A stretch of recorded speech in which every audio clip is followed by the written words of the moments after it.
इस कहानी को जरा ध्यान से सुनिए, क्योंकि यह कहानी आपकी जिंदगी बदलने वाली है। रमेश की पत्नी को बहुत गुस्सा आता था और वह गुस्से में किसी को कुछ भी बोल देती थी। लेकिन ज्यादा गुस्सा और फालतू बोलने की वजह से कभी कभी उसके घर वालों को काफी दुख होता था कि उसे इतनी भी समझ नहीं है कि गुस्से में क्या बोलना चाहिए और क्या नहीं बोलना चाहिए। लेकिन गुस्सा करने के बाद जब उसका गुस्सा शांत होता तब वो आके माफी भी मांगती कि मेरे से बहुत बड़ी गलती हो गई, मुझे क्षमा करें, आगे से मैं ऐसा बिल्कुल नहीं करूंगी।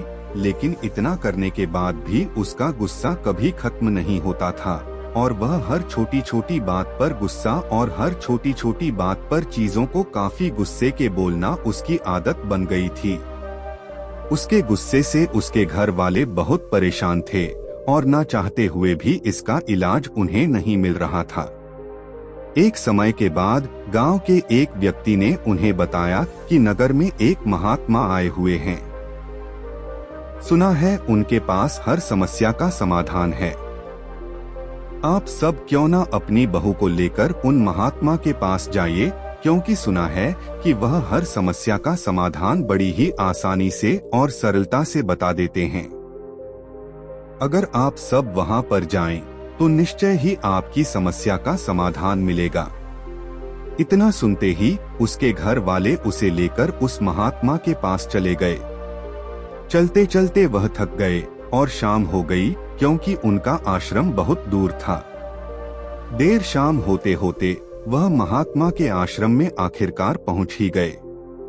महात्मा के आश्रम में जाकर देखा तो वह सभा कर रहे थे और लोगों को प्रवचन दे रहे थे। सभा खत्म होने के बाद उन्होंने महात्मा से पूछा कि महात्मा, यह मेरी बहू है, इसे बहुत गुस्सा आता है, कृपा करके इसका कोई समाधान बताएं, क्योंकि इसे बहुत गुस्सा आता है और फिर जब गुस्सा आता है तब यह किसी को नहीं देखती। सच झूठ सही गलत की इसे कोई समझ नहीं रहती, बस मन में जो आता है यह बोल देती है और बाद में माफी भी मांगती है, लेकिन अपनी आदत कभी नहीं सुधारती। आप ही बताइए कि भगवान, हम कैसे क्रोध को नियंत्रित करें, कृपया हमें इसका उपाय बताएं। महात्मा मुस्कुराए और बोले, एक कहावत है, क्रोध से पहले सोचो, उसे दोबारा उगलने से रोको। उन्होंने बोला, इसका क्या मतलब है? आप जरा खुल के ही बताइए, हमें यह बात समझ में नहीं आ रही। महात्मा फिर मुस्कुराए और बोले, मैं तुम्हें एक कहानी सुनाता हूँ। यह कहानी निश्चय ही तुम्हारे सवालों के सारे जवाब दे देगी। एक समय की बात है, एक छोटे से गांव में एक बुढ़िया रहती थी। उनका नाम धन्या था। धन्या बहुत ही प्यारी और दयालु महिला थी, लेकिन एक समस्या उनके गुस्से की थी। वे छोटी छोटी बातों पर बहुत जल्दी गुस्सा हो जाया करती थी। जब उसे गुस्सा आता तो कभी नहीं देखती उनके सामने कौन है और कौन नहीं। वो सबको गुस्से में अपने से छोटा ही समझती थी। बुढ़िया जितनी गुस्सैल थी उतनी ही लालची थी। उसके मन में धन और पैसों को लेकर अपार लालच था। एक समय बुढ़िया के पास खाने को कुछ नहीं बचा और वह पैसे भी नहीं कमाने चाहती थी। तो उसके मन में तरकीब सूझी। उसे याद आया, गांव में मेला लगा है, क्यों ना इस मेले से कुछ लाभ लिया जाए। धन्या ने सोचा कि यह एक अच्छा मौका है कि उनके गुस्से को कुछ सीख मिले। उन्होंने गांव के लड़कों को बुलाया और कहा, मेरे पास एक चुटकुला है, अगर तुम मुझे हंसाओ तो मैं तुम्हें एक सिक्का दूंगी, लेकिन अगर तुम मुझे हंसा ना पाओगे तो तुम्हें मुझसे 2 सिक्के देने होंगे। अब बुढ़िया अंदर ही अंदर बहुत खुश हो रही थी कि इन बच्चों को बेवकूफ बना के अब मैं पैसे भी कमा लूंगी और मेरा काम भी चल जाएगा। इन्हें भला क्या पता लगता है, बच्चे तो वैसे ही चुटकुला से हंसते हैं। लड़के राजी हो गए। धन्या ने चुटकुला सुनाना शुरू किया, परंतु उनकी बुद्धि इतनी तेज थी। वे सब उस बुढ़िया के बारे में अच्छी तरह जानते थे कि वह लोगों को बेवकूफ बनाती है और धन की कितनी लालची है। इसलिए सभी लड़के मिलकर पहले से ही प्लान बना लिए थे कि हमें इसके चुटकुले पर हंसना नहीं है और जो मर्जी हो जाए, हमें बेवकूफ नहीं बनना है। बुढ़िया ने उन लड़कों से पूछा, क्या तुम सभी तैयार हो? लड़कों ने जवाब दिया, हाँ बिल्कुल, हम सब तैयार हैं, आप चुटकुला सुनाओ। फिर बुढ़ी ने एक मजेदार चुटकुला सुनाया, लेकिन किसी भी लड़के ने थोड़ी सी भी हंसी नहीं निकाली। बुढ़िया थोड़ी सहमी, लेकिन उसे 2 सिक्के डबल देने थे, इसलिए उसने दे दिया। उसके मन में उपाय आया। उसने मन ही मन सोचा, अगले बार मैं इससे भी बेहतर चुटकुला सुनाऊंगी और पक्का सबको हंसा के ही मानूंगी। इस बार बुढ़िया ने फिर एक चुटकुला सुनाया, लेकिन इस बार भी कोई लड़का नहीं हंसता। वे फिर सब धनिया के चुटकुले पर हंसने के बजाय अपनी हंसी को दबा लिया। उसके बाद धनिया ने एक बार फिर कोशिश की और फिर बार बार, लेकिन हर बार उनके पास 2 सिक्के देने ही पड़े। अब उसके पास कोई चारा नहीं बचा। अंत में बुढ़िया ने जितने भी सिक्के लिए थे उन लड़कों को दे दिए और वहां से रोते रोते चली गई। उसने सबक लिया कि आज के बाद वह गुस्सा करना छोड़ देगी। इससे धनिया ने सीख ली कि गुस्सा करने से केवल नुकसान होता है। उन्होंने गुस्से को कम करने का निर्णय लिया और अब उनके गुस्से की बारीकी से संभाल रखते थे। उन्होंने समझ लिया कि हंसी और प्रेम के माध्यम से वे अपने आप को और अपने आसपास के लोगों को खुश रख सकती थीं। उनकी ज्यादा लालच और ज्यादा बोलने की वजह से उन्होंने खुद के पैर पर कुल्हाड़ी मारी थी और अब उन्होंने सभी सारा कुछ गंवा दिया। उनके पास अब पश्चाताप करने को भी कुछ नहीं बचा। अंत में वह खाली हाथ घर को लौट गई। इस कहानी को सुनकर लड़की के माँ बाप ने बोला, महाराज अब आप ही बताइए, गुस्सा को आखिर कम कैसे किया जाए?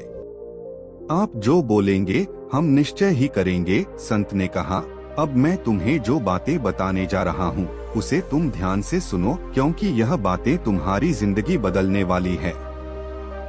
कम गुस्सा रखने के कई फायदे होते हैं जो हमारे स्वास्थ्य, संबंध और मानसिक स्थिति को सुधार सकते हैं।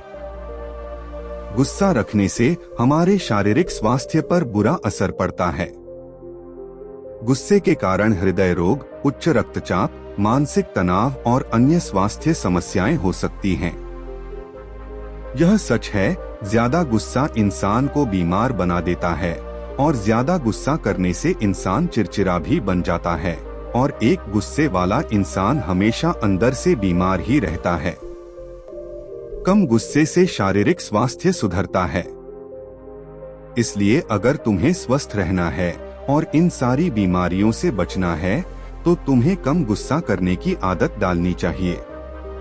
2. बेहतर संबंध। अधिक गुस्से से आसपास के लोग हमसे दूर हो जाते हैं। कम गुस्सा रखने से हम अपने परिवार, दोस्त और समाज में अच्छे संबंध बना सकते हैं, क्योंकि गुस्से में हम हमेशा दूसरों की बेइज्जती करते हैं और हम प्यार भरे शब्द उन रिश्तों में नहीं बोल पाते जहां बोलना चाहिए, और जहां पर प्यार भरे शब्द नहीं, वहां पर भला रिश्ता कैसे रहेगा? क्योंकि रिश्ते प्रेम के सहारे चलते हैं। यदि जिन रिश्तों में प्रेम नहीं है और जिन रिश्तों में तुम प्यार से बात नहीं करोगे, तुम प्यार से बोलोगे नहीं, वहां पर भला रिश्ते कैसे टिकें? इसलिए रिश्ते को संभालना है तो पहले प्यार से बोलना सीखो, लेकिन तुम प्यार से तभी बोलोगे जब तुम्हें कम गुस्सा आएगा। इसलिए यह जरूरी है कि तुम कम गुस्सा करो। 3. बेहतर निर्णय। एक अशांत मन कभी भी सही फैसला नहीं ले सकता। इसलिए सही फैसला लेने के लिए मन का शांत होना जरूरी है। लेकिन मन तभी शांत होगा जब तुम्हें गुस्सा कम आएगा। जब तुम्हें गुस्सा आएगा तो मन हमेशा तुम्हारा अशांत रहेगा। फिर भला तुम ही बताओ, तुम सही फैसले कैसे ले सकते हो? और जब तुम सही फैसले नहीं लोगे तो भला वह जिंदगी का मतलब क्या है? तुम्हारा अस्तित्व ही क्या रह जाएगा? इसलिए सही फैसले हमारे जिंदगी को बनाते हैं। गुस्से में हम अक्सर उचित निर्णय नहीं ले पाते हैं। कम गुस्सा रखने से हम ठीक से सोच सकते हैं और बेहतर निर्णय ले सकते हैं। 4. मानसिक शांति। जब हम गुस्से में होते हैं तो हमारी मानसिक स्थिति पर अच्छा प्रभाव पड़ता है। कम गुस्सा रखने से हमारी चिंता कम होती है और हमें शांति का अनुभव होता है। ज्यादा गुस्से में होने से हम अक्सर उच्च स्थितियों में नुकसान उठाते हैं। कम गुस्सा रखने से हम अपनी उच्च स्थिति और सम्मान बनाए रख सकते हैं। इन सभी फायदों से स्पष्ट है कि कम गुस्सा रखना हमारे जीवन को कई तरह से सुधार सकता है और हमें एक सकारात्मक और स्वस्थ दिशा में ले जा सकता है। इतना सब सुनने के बाद लड़के ने कहा, मुझे समझ में आ गया कि कम गुस्सा होने के कितने सारे फायदे हैं। आप अब कृपा करके आप मुझे यह बताइए कि गुस्सा को कम किया कैसे जाए, क्योंकि अभी के लिए यह सवाल जरूरी है। फिर महात्मा ने बोला, तो सुनो। उन्होंने कहा, अभ्यास, ध्यान और चुप रहना। अगर तुम तीनों चीज को करोगे तो तुम निश्चय ही गुस्से पर विजय पालोगे। जब भी तुम्हें लगे कि तुम गुस्सा करने वाले हो तो तुम बस 10 सेकंड के लिए बोलने से पहले चुप रहो। अपने मन को यही बताओ और समझाओ कि तुम 10 सेकंड तक कुछ नहीं बोलोगे। इसके बाद तुम वहां से हो सके तो चले जाओ। गुस्से में अगर तुम उस जगह को छोड़कर कहीं और चले जाते हो तो तुम निश्चय ही उस पर विजय पालोगे और बिना कुछ बोले तुम वहां जीत जाओगे। यह तभी होगा जब तुम ध्यान करोगे और जब तुम हर दिन इस बात का प्रयास करोगे। अगर तुम ऐसा पाते हो तो तुम्हारी विजय निश्चित है। फिर उस लड़के ने महात्मा का धन्यवाद कहा और वहां से चला गया। उसके जीवन सच में बदल गई। बाकी यह वीडियो आपको कैसी लगी आप हमें जरूर बताएं और किसी भी तरह का सवाल है तो आप वह भी हमसे पूछ सकते हैं। उम्मीद है आपको यह कहानी पसंद आई होगी और आपने इससे कुछ सीखा होगा। अपने सुझाव हमें कमेंट बॉक्स में दीजिए। आइए एक नई कहानी शुरू करते हैं। सही कहा है किसी ने, जिस इंसान के पास संतोष नहीं वह जिंदगी में कभी भी खुश नहीं रह सकता। उसके अंदर हमेशा बेचैनी रहती है। उसे कितना भी दे दो उसका मन कभी भी खुश नहीं हो पाता। बहुत समय पहले की बात है, गौतम बुद्ध के शिष्य थे। एक बार उनके मन में ख्याल आया कि महात्मा क्यों फालतू की चीजों में परेशान रहते हैं। सब कुछ त्याग दिया, ना तो हमारा कोई घर है, ना कोई खाने की अच्छी चीज है और ना ही किसी भी तरह की सुख सुविधा। इतनी सर्दी में भी हम इस पैर के नीचे ही बिना बिस्तर के सोते हैं। अगर भगवान ने हमें दिया है तो हमें भी घर बनाना चाहिए। अपने घर से भी तो हम ज्ञान का संदेश दे सकते हैं। उनके मन में ख्याल आया कि उसे भी अपना एक घर बनाना चाहिए जिसमें आलीशान कमरे और सुख सुविधाएं हों। वो एक बार नगर में भ्रमण के लिए निकला था तो किसी ने उसे एक गद्दा तोहफे में दे दिया। वह गद्दा काफी आरामदायक था। उसने बोला, यह होता है असली सुख। देखो इस गद्दे पर सोने में कितना सुकून मिलता है। काश अगर एक कमरा भी ऐसे आरामदायक हो तो फिर तो जिंदगी कुछ और ही बन जाए, लेकिन महात्मा है कि सुनते ही नहीं है। आखिर सब कुछ त्याग करके खुद को कष्ट पहुंचाना यह कौन सा जीवन है।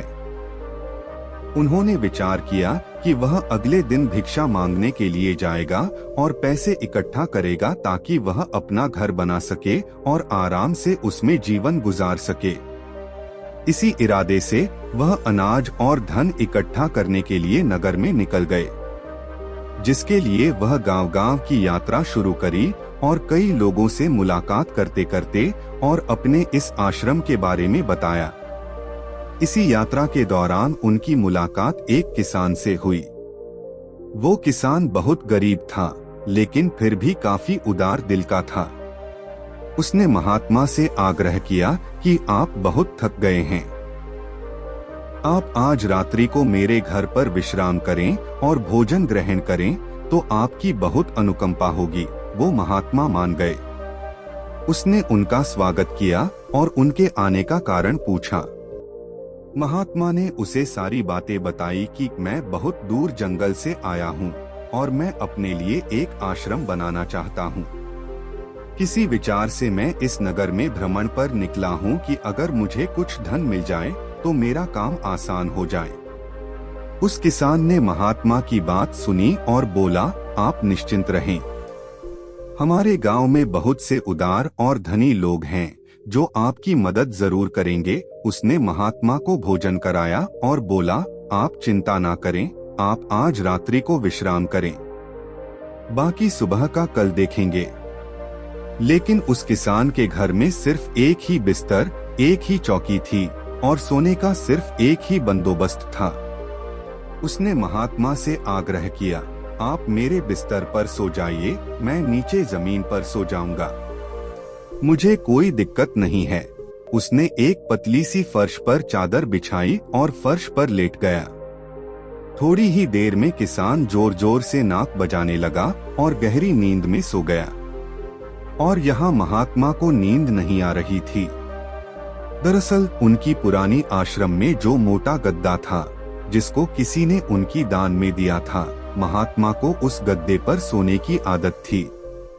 उस गद्दे में वह आराम से सोते थे, लेकिन आज किसान की चौकी पर कोई मोटा गद्दा ना था, इसलिए उन्हें रात भर नींद नहीं आई और रात भर बस किसान को देखते रहे और सोचते रहे कि आखिर यह कैसे निश्चिंत होके अपने फर्श पर सिर्फ एक पतली चादर पर नींद में सो रहा है।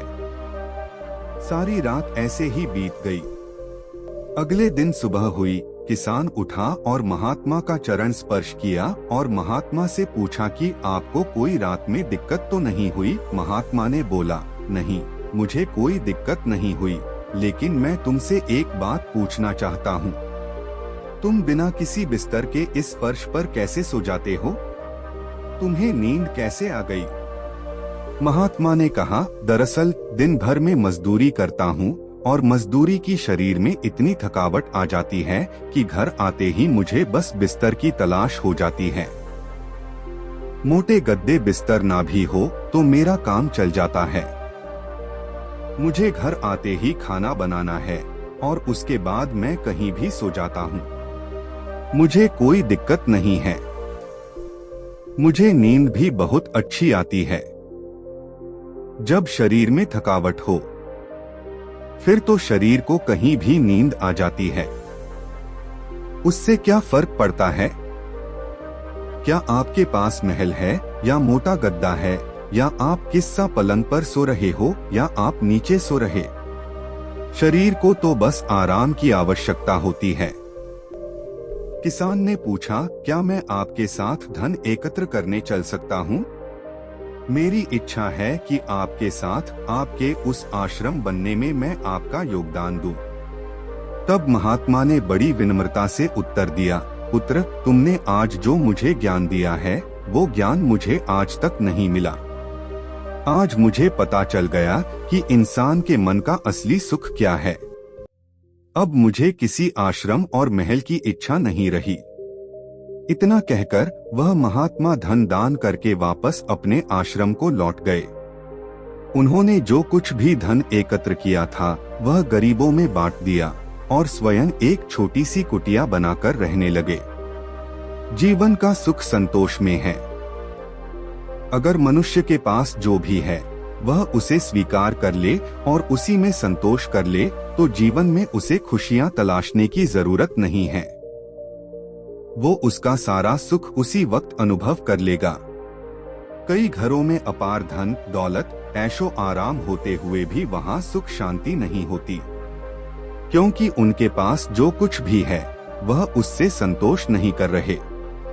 कहते हैं, जिन्हें दूसरों की थाली में घी ज्यादा देखता है वह कभी खुद से भरपेट नहीं खा पाते। इंसान को चाहिए कि उसके पास जो कुछ भी है वह उसी में खुश रहे। लेकिन इंसान ऐसा कर नहीं पाता और अक्सर दूसरों को देखते हुए और खुद को और ज्यादा चाहने की इच्छा एक अच्छा इंसान को कभी भी खुश नहीं रहने देती और इसी तरह से पूरा जीवन असंतोष में बीत जाता है। उसके पास इतना है, मेरे पास इतना क्यों नहीं? हम हमेशा दूसरों को देख के उनसे परेशान रहते हैं कि हमें इतना क्यों नहीं मिला। आखिर जिंदगी का असल दुख इन्हीं सब चीजों के बारे में सोच में है। इसलिए कभी कभी हमें चाहिए कि हम खुद इस बारे में विचार करें कि हद से ज्यादा इच्छा कितना सही है। जो मिले हम उसमें भी तो खुश रह सकते हैं। ज्यादा लालच और हद से ज्यादा इच्छाएं अक्सर इंसान को बीमार करते हैं। हम उम्मीद से ज्यादा अपेक्षाएं पालते हैं और जब वह चीज पूरी नहीं होती तो हमें दुख होता है और हम चिंता करने लगते हैं। जब जीवन में संतोष ही नहीं तो फिर भला जीवन का क्या मतलब है? ऐसे में तो हर दिन हम परेशानी रहेंगे। इसलिए इस बात पर विचार करने की आवश्यकता है। हमेशा याद रखें, संतुष्टि ही जीवन का मूल मंत्र है। अगर इंसान में संतोष है तो कोई भी दुख उसे तोड़ नहीं सकते। जीवन का यही रहस्य है। जो मिले उसमें खुश रहना सीखो। उम्मीद है आपको यह कहानी पसंद आई होगी और आपने इससे कुछ सीखा होगा। अपने सुझाव हमें कमेंट बॉक्स में दीजिए। आइए नई कहानी शुरू करते हैं। एक काफी घने और शांत जंगल में एक गुरुकुल था। गुरुकुल में अक्सर गुरुदेव अपने शिष्य को ज्ञान, अर्थशास्त्र और हर चीज की शिक्षा दिया करते थे। लेकिन उनके शिष्य में एक ऐसा लड़का था जो बहुत ही कमजोर था। बाकी सारे शिष्य उसे कमजोर कहकर उसका मजाक बनाते थे। उसे बहुत बुरा लगता था। वह सोचता कि आखिर मैं कमजोर क्यों हूँ? मेरे अंदर क्या कमी है? आखिर भगवान ने मुझे ऐसा क्यों बनाया? उसकी सबसे बड़ी दिक्कत थी कि गुरुदेव उसे जो कुछ भी पढ़ाते उसे कभी समझ ही नहीं पाता और न ही उसे कोई चीज याद हो पाती थी। वह चिंतित रहने लगा कि आखिर इसका क्या समाधान किया जाए। आखिर मेरा दिमाग इतना कमजोर क्यों है? क्यों मुझे कुछ समझ नहीं आ और न कोई पढ़ी हुई चीज मुझे याद क्यों नहीं रहती? कोई भी बात गुरुदेव हमें समझाते हैं, मैं वह भी भूल जाता हूँ। क्या सच में मैं मानसिक रूप से कमजोर हूँ या बात ही कुछ और है? वह जब भी अकेला होता यही सब बात सोचकर उदास हो जाता। धीरे धीरे वक्त बदलता गया। काफी साल गुजर गए। उसकी हालत ऐसी ही रही। एक दिन जंगल के बीचों बीच खड़ा होकर कुछ सोच रहा था, तभी एक राहगीर ने उसे देख लिया। उसने पूछा, क्या बात है, तुम इतने परेशान क्यों हो? उसने बोला, तुम यहाँ से चले जाओ, तुमको मेरे से क्या लेना देना, जाओ अपना काम करो। राहगीर बोला, अरे बताओ भी कि क्या परेशानी है, क्या पता मेरे पास इसका कोई हल हो। लड़का बोला, मुझे कोई भी परेशानी है, मैं पूरी तरह से ठीक हूँ। राहगीर बोला, लेकिन तुम ठीक दिख तो नहीं रहे, तुम तो काफी परेशान दिख रहे हो। चलो अब बताओ भी कि क्या परेशानी है। तब जाकर उस लड़के ने बोला, क्या बताऊं, मैं कितना परेशान हूँ, मेरे अंदर क्या चल रहा है वो तो मैं ही जानता हूँ। फिर उसने अपनी सारी परेशानी उसे बता दी कि उसे लगता है कि उसका दिमाग कमजोर है, उसे कुछ भी पढ़ाया हुआ याद नहीं रहता है और न ही उसे कुछ समझ में आता है। इसी वजह से उसके सहपाठी उसका मजाक बनाते हैं और वह चाहकर भी कुछ नहीं कर पाता। राहगीर बोला, बस इतनी सी ही तो बात है। उसने बोला, इतनी सी बात है तुम्हारे लिए, मैं कितना दुखी हूँ वो तो बस मैं ही जानता हूँ। राहगीर बोला, दिक्कत तुम में नहीं, तुम्हारे अंदर है। उसने बोला, मतलब? राहगीर ने बताया, यहाँ से 1 कोस मील जंगल के दूसरी छोर पर एक साधु महात्मा रहते हैं। उनके अंदर इतनी जादू शक्ति है कि वह किसी भी चीज को ठीक कर सकते हैं। लोग कहते हैं कि उनके पास दैवीय शक्तियां हैं, जिस दैवीय शक्तियों की मदद से वह सब कुछ जान लेते हैं। फिर क्या था? इतना सुनते ही वह शिष्य सुबह होते ही निकल पड़ा। निकलते निकलते शाम हो गई। भूख प्यासे बेचारा तड़पने लगा। लेकिन शाम होते होते मीलों दूर सफर करके गुरुदेव की कुटिया तक पहुंचा। बेचारा इतना थक गया था कि एक कदम भी चलने की उसके अंदर हिम्मत नहीं थी। शाम के बाद गुरुदेव से मुलाकात हुई। उसने हाथ जोड़कर गुरुदेव से प्रार्थना किया और बोला, मैंने आपके बारे में किसी इंसान से सुना है। वह कह रहा था कि आपके अंदर कोई दिव्य शक्ति है, आप सब कुछ जान लेते हो। फिर आपको पता लग ही गया होगा कि मैं आखिर क्यों आया हूँ। अगर आप जान गए हैं तो कृपा करके इसका समाधान बताइए कि आखिर मैं इतना मानसिक रूप से कमजोर क्यों हूँ। आखिर मुझे कोई भी चीज याद क्यों नहीं रहती। क्या मैं जीवन भर ऐसे ही रहूंगा या मैं ठीक भी हो सकता हूँ? गुरुदेव उस लड़के की हर एक बात समझ गए। फिर मुस्कुराए और बोले, तुम यहीं बैठो, मैं आता हूँ। अंदर कुटिया में गए और कुटिया में से एक कमंडल ले आए। उस कमंडल में शायद जल भरा था। उन्होंने 2 चम्मच उस कमंडल में से उसे जल पिला दिया। जल पीते ही ऐसे मानो जैसे उस लड़के के अंदर नई ऊर्जा समा गई हो। उसके हाथ पैर बिल्कुल कांपने लगे, लेकिन थोड़ी देर में वह ठीक हो गया। गुरुदेव बोले, अब तुम चले जाओ। अब तुम्हारा दिमाग इतना तेज हो गया है कि तुम जो कुछ भी देखोगे एक बार में तुम्हें याद हो जाएगा। यकीन नहीं होता तो तुम सोच के देखो, तुम्हारे रास्ते में जितने भी पेड़ और पौधे पर होंगे, हर एक चीज का दृश्य तुम्हारे दिमाग में याद हो गया है। उसने बोला, हाँ, यह तो चमत्कार हो गया। मुझे याद हो गया कि रास्ते में मैं किस तरह से आया हूँ और रास्ते में एक बड़ा सा पैर और एक छोटी सी खाई भी थी। मुझे सब कुछ याद हो गया। गुरुजी, धन्यवाद, आपने तो मेरी जिंदगी बदल दी। गुरुदेव ने बोला, अब तुम जाओ, लेकिन अब से जिस चीज को भी तुम्हें याद करना हो, तुम कोई भी काम करना, उस काम में अपना मन लगा देना, ऐसे जैसे तुम खो गए हो। हर एक चीज को ध्यान के साथ पढ़ना, देखना, तुम्हें हर चीज याद हो जाएगी। वो लड़का चुपचाप गुरुजी का धन्यवाद करते हुए चला गया। उसके साथ सच में चमत्कार हो गया। वह जिस चीज को भी पढ़ता उसे याद हो जाती। अब उसका दिमाग पहले जैसे नहीं रहा। ऐसे मानो जैसे कि उस पानी ने उसके अंदर नई ऊर्जा डाल दी हो। सालों बीत गए, अब वह एक विद्वान बन गया। वर्षों बाद जब उस जंगल से जा रहा था, तब तक उसे गुरुदेव की वही कुटिया दिखाई दी। उसने सोचा कि उन्हें गुरुदेव से मिल लिया जाए। गुरुदेव के पास जाकर उन्हें प्रणाम किया।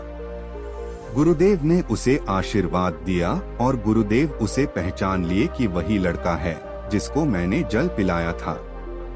गुरुदेव की हालत अब ठीक नहीं थी। वह काफी बीमार और कमजोर हो चुके थे, ऐसे मानो जैसे कि वह मरने वाले हो। उसने पूछा, गुरुदेव, बुरा ना माने तो मैं एक बात पूछूं? उन्होंने बोला, हाँ पूछो। उसने पूछा, आपने जो जल पिलाया था, आखिर में वह दिव्य जल और कहाँ मिलेगा? दरअसल मैं अपना एक गुरुकुल खोलना चाहता हूँ और मैं चाहता हूँ कि जो भी छात्र मेरी तरह कमजोर हो, मैं वह दिव्य जल उसे पिला दूं। गुरुदेव मुस्कुराए और बोले, तुम्हें एक राज की बात पता है? उसने बोला, नहीं। गुरुदेव बोले, तो सुनो। दरअसल वह कोई दिव्य जल नहीं था और ना ही उसमें कोई भी खास बात थी। वह हर जल की तरह एक आम जल था। लड़का अचंभित हो गया और बोला, नहीं, यह नहीं हो सकता। आप मेरे से झूठ बोल रहे हैं। गुरुदेव बोले, हाँ, यह सच है बेटा। उसमें किसी भी तरह की विशेष ऊर्जा नहीं थी। तुमने उस जल को पिया, तुम्हारे अंदर बदलाव आया क्योंकि तुमने यकीन किया था कि उस जल में कोई ना कोई दिव्य शक्ति है। उस दिन तुम मीलों दूर सफर करके आए थे। तुम काफी थक चुके थे और तुम्हें भूख भी लगी थी। जल की 2 बूंद तुम्हारे अंदर नए ऊर्जा का संचार कर दिया। उस जल में कोई विशेष खास बात नहीं थी, लड़के ने पूछा। फिर वह परिवर्तन और वह चमत्कार मेरे जीवन में कैसे आया? तब गुरुदेव ने बोला, देखो, जीवन में एक बात हमेशा याद रखना। इस दुनिया में कोई भी ताकत तुम्हारे अंदर परिवर्तन नहीं कर सकती जब तक कि तुम खुद परिवर्तन करने को तैयार ना हो। तुम्हें बदलाव चाहिए था। तुम उस शक्ति से उब गए थे क्योंकि बचपन से ही तुमने सिर्फ यह सुना था कि तुम मानसिक रूप से कमजोर हो। लेकिन ऐसी कुछ बात नहीं थी। तुम्हारे अंदर कोई कमजोरी नहीं थी। तुमने उनकी बातों पर यकीन कर लिया था। इसलिए तुम जो कुछ भी पढ़ते, तुम्हें ऐसा लगता कि तुम तो कमजोर हो। तो तुम्हारा दिमाग तो किसी भी चीज को याद कर ही नहीं सकता। और यही सोच तुम्हें और कमजोर बना रही थी। लेकिन जल की बूंदों ने तुम्हें यकीन दिलाया कि तुम्हारे अंदर एक दिव्य ऊर्जा है। और उसी ऊर्जा के यकीन ने तुम्हें कामयाब बना दिया। वर्षों पहले मैं भी तुम्हारी तरह बहुत ही नादान था। मेरी सबसे बड़ी दिक्कत थी कि मेरी आंखों से दिखाई नहीं देती थी। तब एक महात्मा यहाँ रहते थे जिन्होंने मेरी आंखों में 2 बूंद जल की डाली, जिसकी वजह से मुझे साफ दिखाई देने लगा। देखो, मेरी आंखें आज भी कमजोर हैं। लेकिन यह बात सच थी कि मैं चीजों को पढ़ नहीं पाता था। लेकिन उस जल की बूंद ने मुझे उनमें ही पढ़ने की शक्ति दे दी कि मेरी उन्हीं कमजोर आंखों से मुझे जितना भी दिखता, मैंने उतने से ही पढ़ना शुरू किया। और उसी यकीन ने मेरी जिंदगी बदल दी। अब मैं मरने वाला हूँ, इसलिए यह जल का कमंडल तुम रखो। तुम यहीं पर अपना गुरुकुल खोलो और बच्चों को शिक्षा दो। उन्हें यकीन दिलाना कि इस दुनिया में यकीन से बढ़ के कुछ नहीं है। खुद पर भरोसा होना जरूरी है। अगर तुम खुद को कमजोर समझोगे तो तुमसे बड़ा कमजोर इस दुनिया में कोई नहीं है। लेकिन अगर तुम्हें खुद पर यकीन होगा तो तुम हर एक चीज कर सकते हो जो किसी ने सोची नहीं होगी। सारी ताकत तुम्हारे अंदर ही है और सारा खेल बस वहम का है। तुम जिंदगी को जैसा बनाओगे वैसा तुम बन जाओगे। तुम जैसा सोचोगे तुम वैसा करोगे।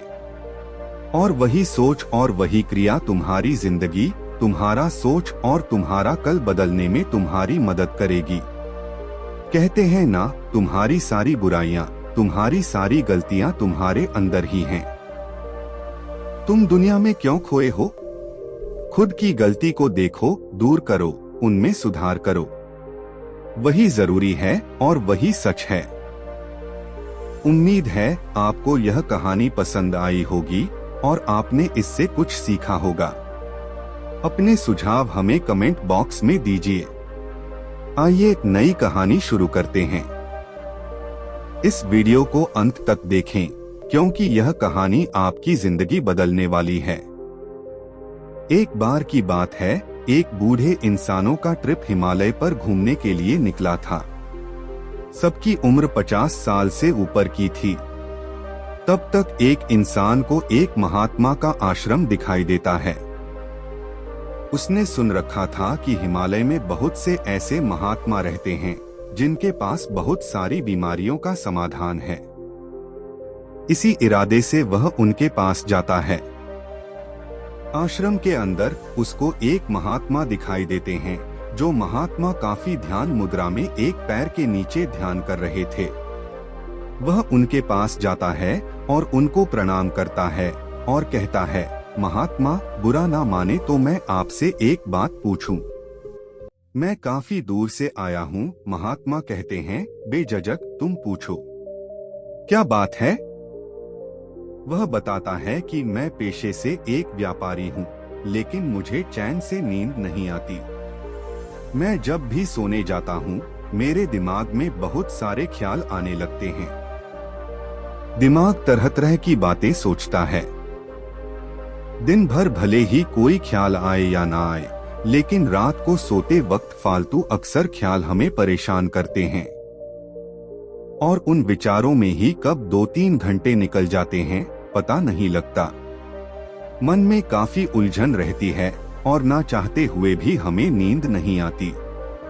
एक तो दिन भर थके रहते हैं, ऊपर से रात को जब सोने का वक्त होता है तो उस टाइम भी नींद नहीं आती।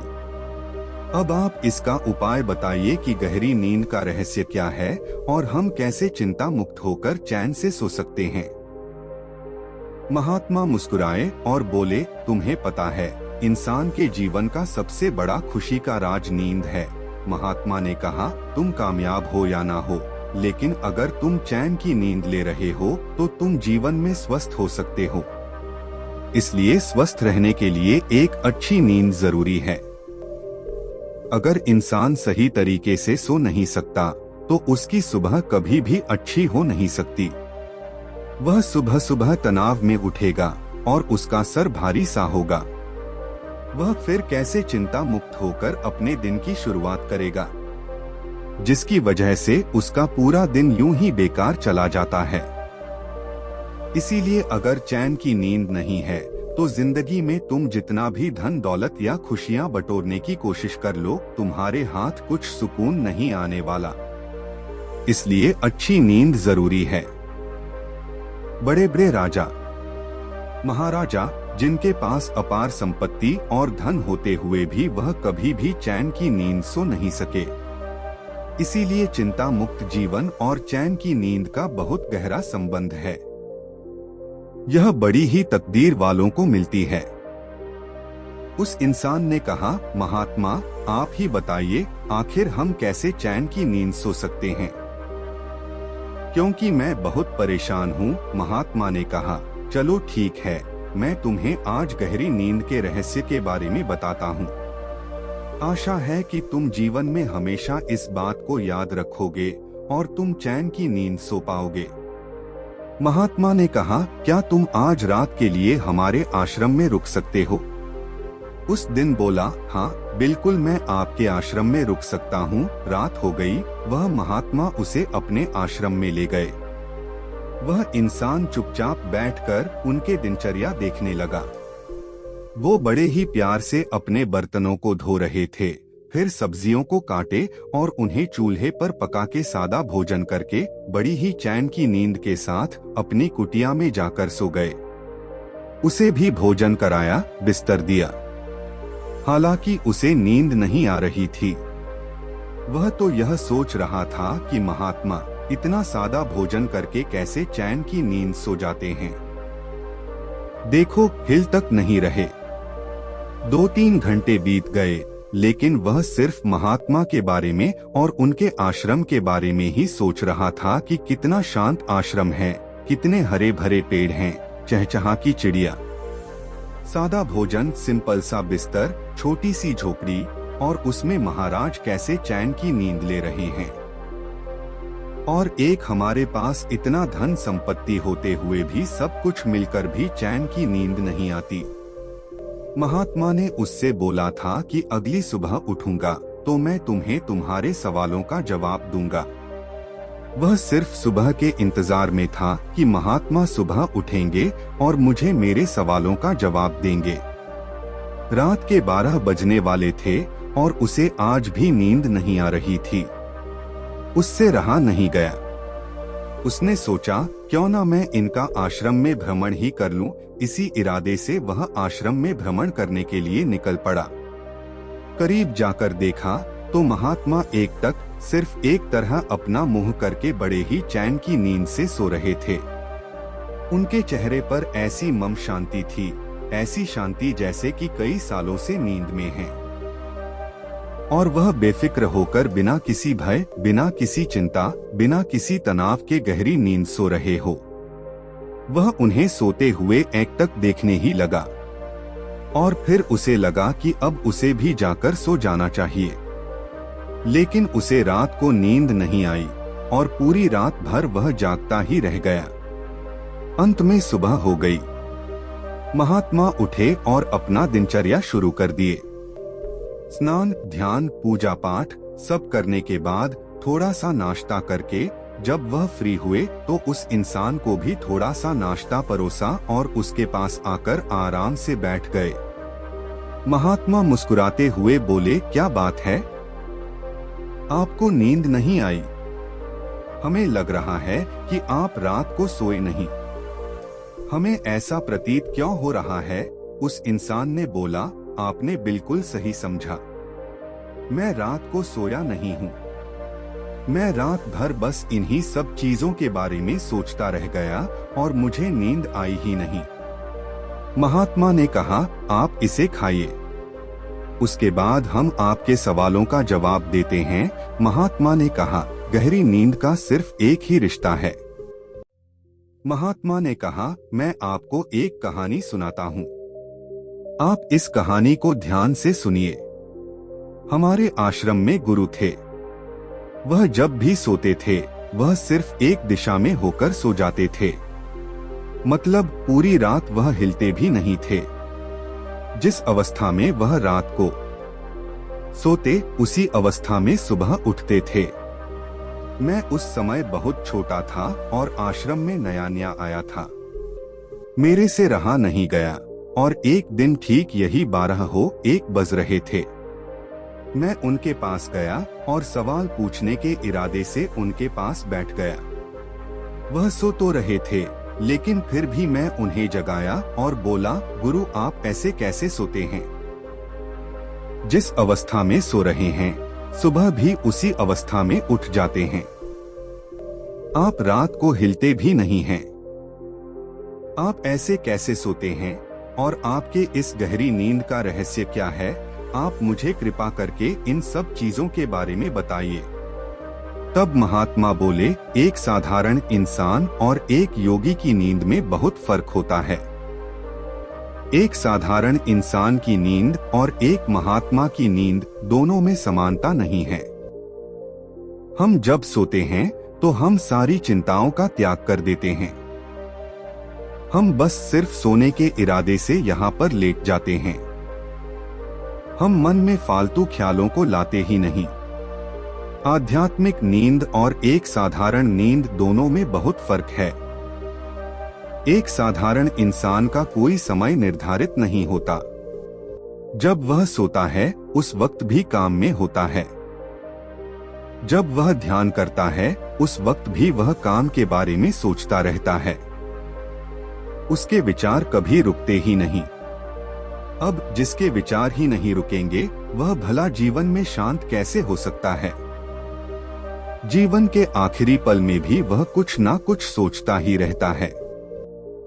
देखो, सोचना मन का स्वभाव है, लेकिन हर वक्त सोचना इंसान को बीमार कर देता है। इसीलिए इंसान को सही से नींद नहीं आती। लेकिन जब इंसान चिंता मुक्त होता है तो उसका मन हल्का होता है और जिस अवस्था में होता है वह उसी अवस्था में सो जाता है और उसी अवस्था में उठता भी है। ठीक एक छोटे बच्चे के समान। और उसके सुबह काफी ताजगी के साथ, एक ऊर्जा के साथ शुरू होती है और वह कभी नहीं थकता। अब मैं तुम्हें जो बता रहा हूँ उन बातों को ध्यान से सुनो। सोने का सही तरीका में से सबसे पहली बड़ी गलती होती है, वह है तुम्हारा शयन कक्ष, यानी सोने की एक खास जगह। शयन कक्ष का मतलब यह है कि हमें जहाँ सोना होता है हम वहीं पर खाना खाते हैं, वहीं पर बातें करते हैं, वहीं पर बहुत सारी क्रियाएं करते हैं, जिसकी वजह से दिमाग उस शयन कक्ष को भी एक आम जगह मान लेता है।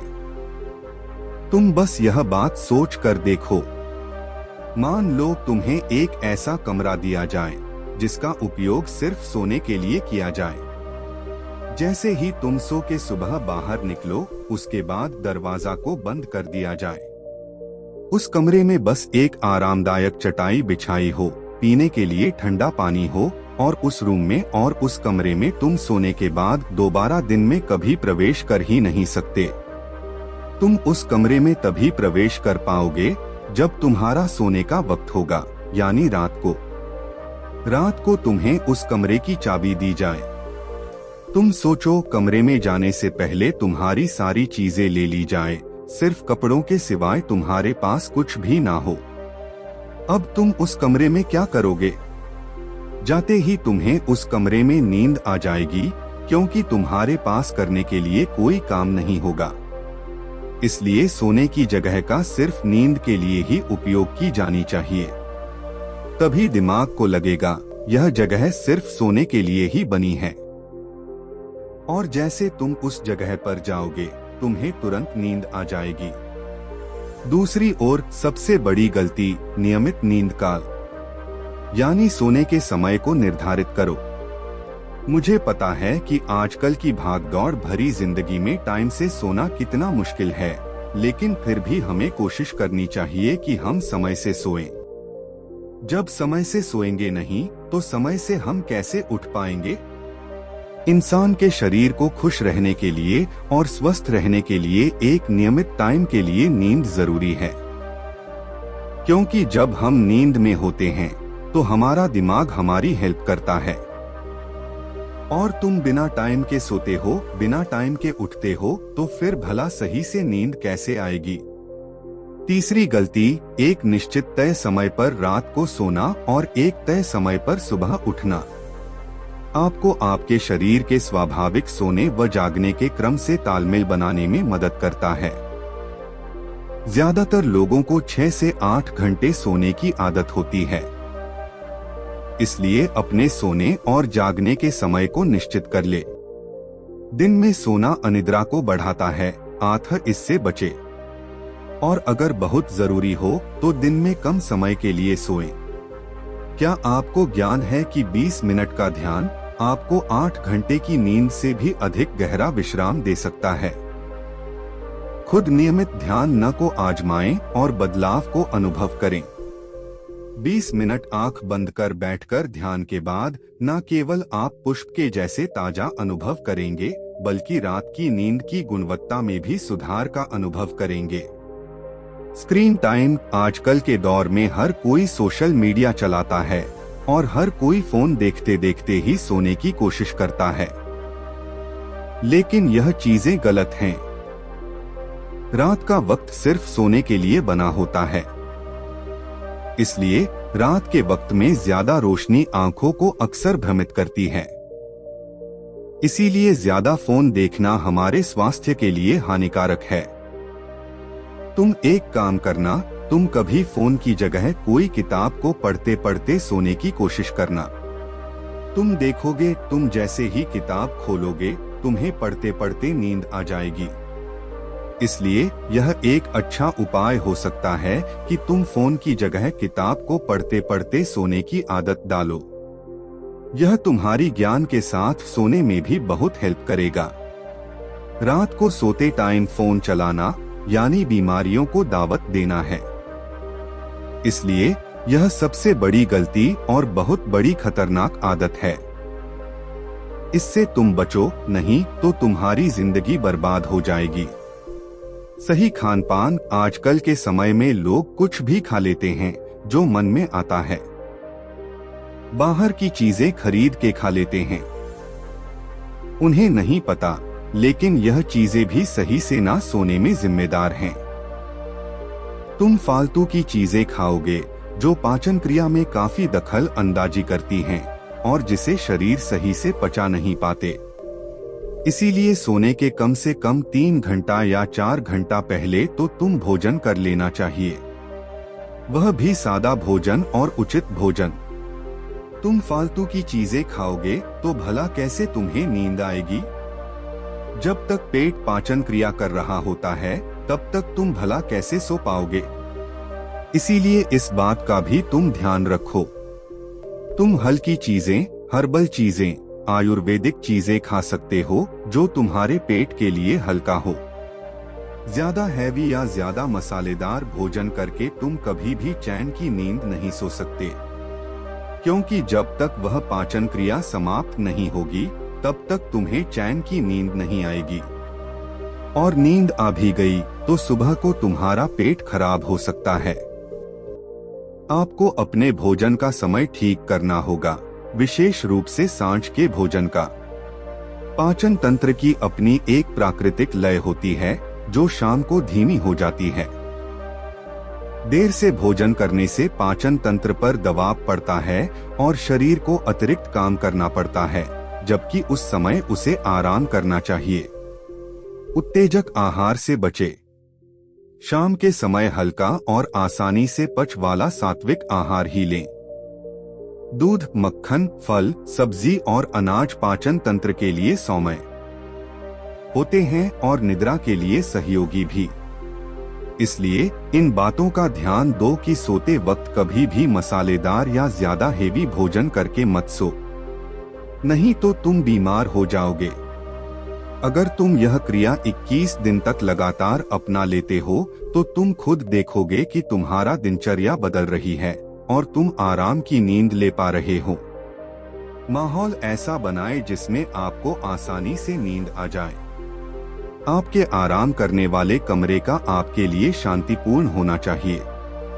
आपके कमरे का तापमान, रोशनी और शोर सभी पूरी तरह नियंत्रित होनी चाहिए, जिससे आपके सोने के कमरे का वातावरण आपकी अच्छी नींद लेने में सहायक बने। सांस के प्रति सजगता एक अच्छी शुरुआत है। अपना समय लेते हुए सांस के प्रवाह को देखें।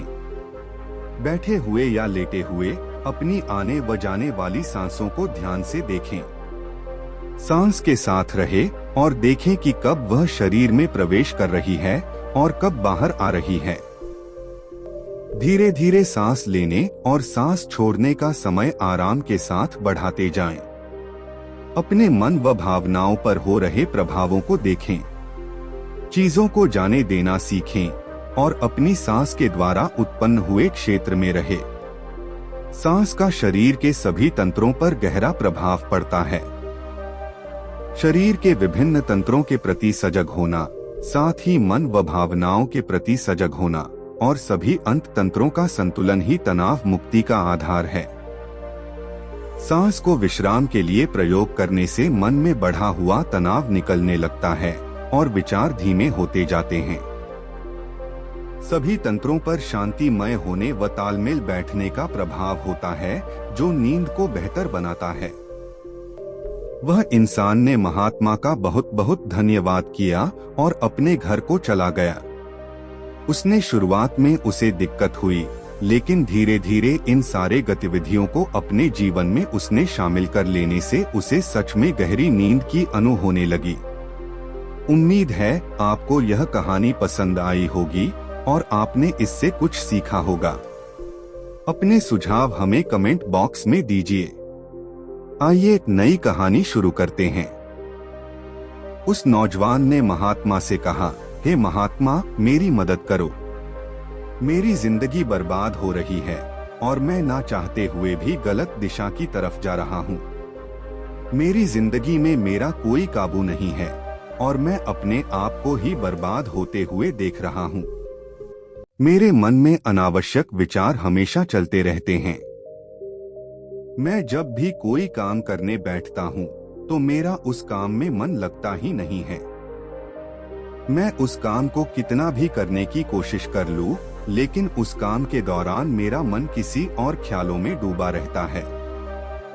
चाहे मुझे पढ़ाई करनी हो या किसी काम में ध्यान लगाना हो या फिर वह किसी भी तरह की कोई भी काम क्यों ना हो, मेरे हाथ पैर शरीर तो उस काम को करते हैं, लेकिन मेरा मन कहीं दूर ख्याली भावनाओं में खोया रहता है।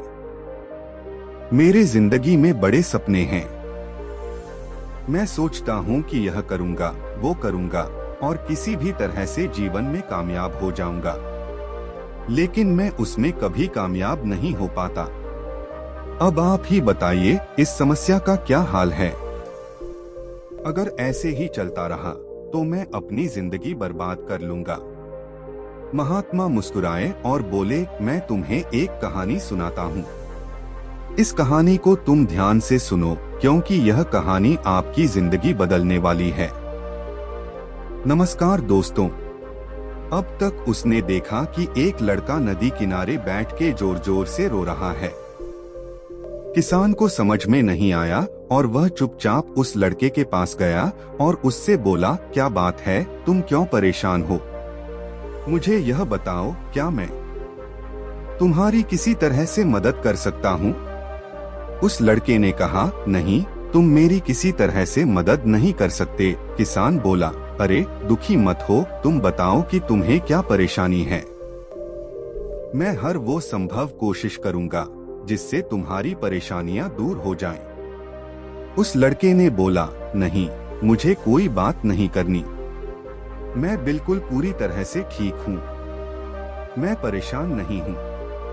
किसान ने आखिरी बार कहा, चलो ठीक है, तुम्हारी अगर मर्जी नहीं तो तुम मत बताओ, मैं यहाँ से चला जा रहा हूँ। लेकिन तुम्हें एक बार मेरी बात मानकर तुम्हें अपनी समस्या बतानी चाहिए कि तुम्हें क्या परेशानी है। तुमसे आखिरी बार पूछ रहा हूँ, तुम बताओ, वरना मैं जा रहा हूँ। लड़के ने तब कहा, दरअसल मेरे माँ बाप मुझे बेकार और नालायक समझते हैं। उन्हें ऐसा लगता है कि मैं अपने जीवन में सफल नहीं हो सकता और हर दिन मुझे सुनाते रहते हैं, क्या तू पढ़ता नहीं है, किसी काम को ढंग से नहीं करता, स्कूल जाता है तो कहीं और घूमने चला जाता है। अब बताओ, मेरा पढ़ाई में मन नहीं लगता तो उसमें मेरी क्या गलती है? मैं स्कूल जाता हूँ लेकिन मुझे पढ़ाई पसंद नहीं। मैं कहीं और घूमने निकल जाता हूँ तो उसमें मेरी क्या गलती है? जहाँ मन लग रहा है, मैं मन को लगा रहा हूँ, तो इसमें भला बेकार बोलने का क्या वजह है? अभी तो मेरे पास बहुत वक्त है। मैं पढ़ाई तो कल भी कर सकता हूँ, मैं मेहनत कल भी कर सकता हूँ, तो इसमें बोलने वाली क्या बात है? किसान मुस्कुराया और बोला, आओ मेरे साथ, मैं तुम्हें कुछ बताता हूँ। उस किसान ने उस लड़के को नदी के बीचों बीच नाव में बैठाकर ले गया और बोला, अब बताओ तुम्हें क्या दिखाई दे रहा है? लड़के ने कहा, यहाँ पर दिखाई देने वाली क्या चीज है? यह तो साधारण सा बस एक नाव है, पानी है, और तुम मुझे बीच में लेकर क्यों आए हो? किसान ने कहा, तुम आसपास के माहौल को देखो और बताओ तुम्हें क्या दिखाई दे रहा है। लड़के ने फिर कहा, कुछ नहीं, कुछ दिखाई नहीं दे रहा। फिर किसान ने अपनी नाव में से उससे रेत उसके हाथ में देता है और कहता है, तुम इस रेत को अपने हाथों में जोर से पकड़ के दिखाओ और इसका ध्यान रखना कि हाथ से यह रेत बिल्कुल गिरे मत। अगर नदी के किनारे तक तुम रेत को बचा लेते हो तो तुम्हें इनाम में कुछ मिलेगा।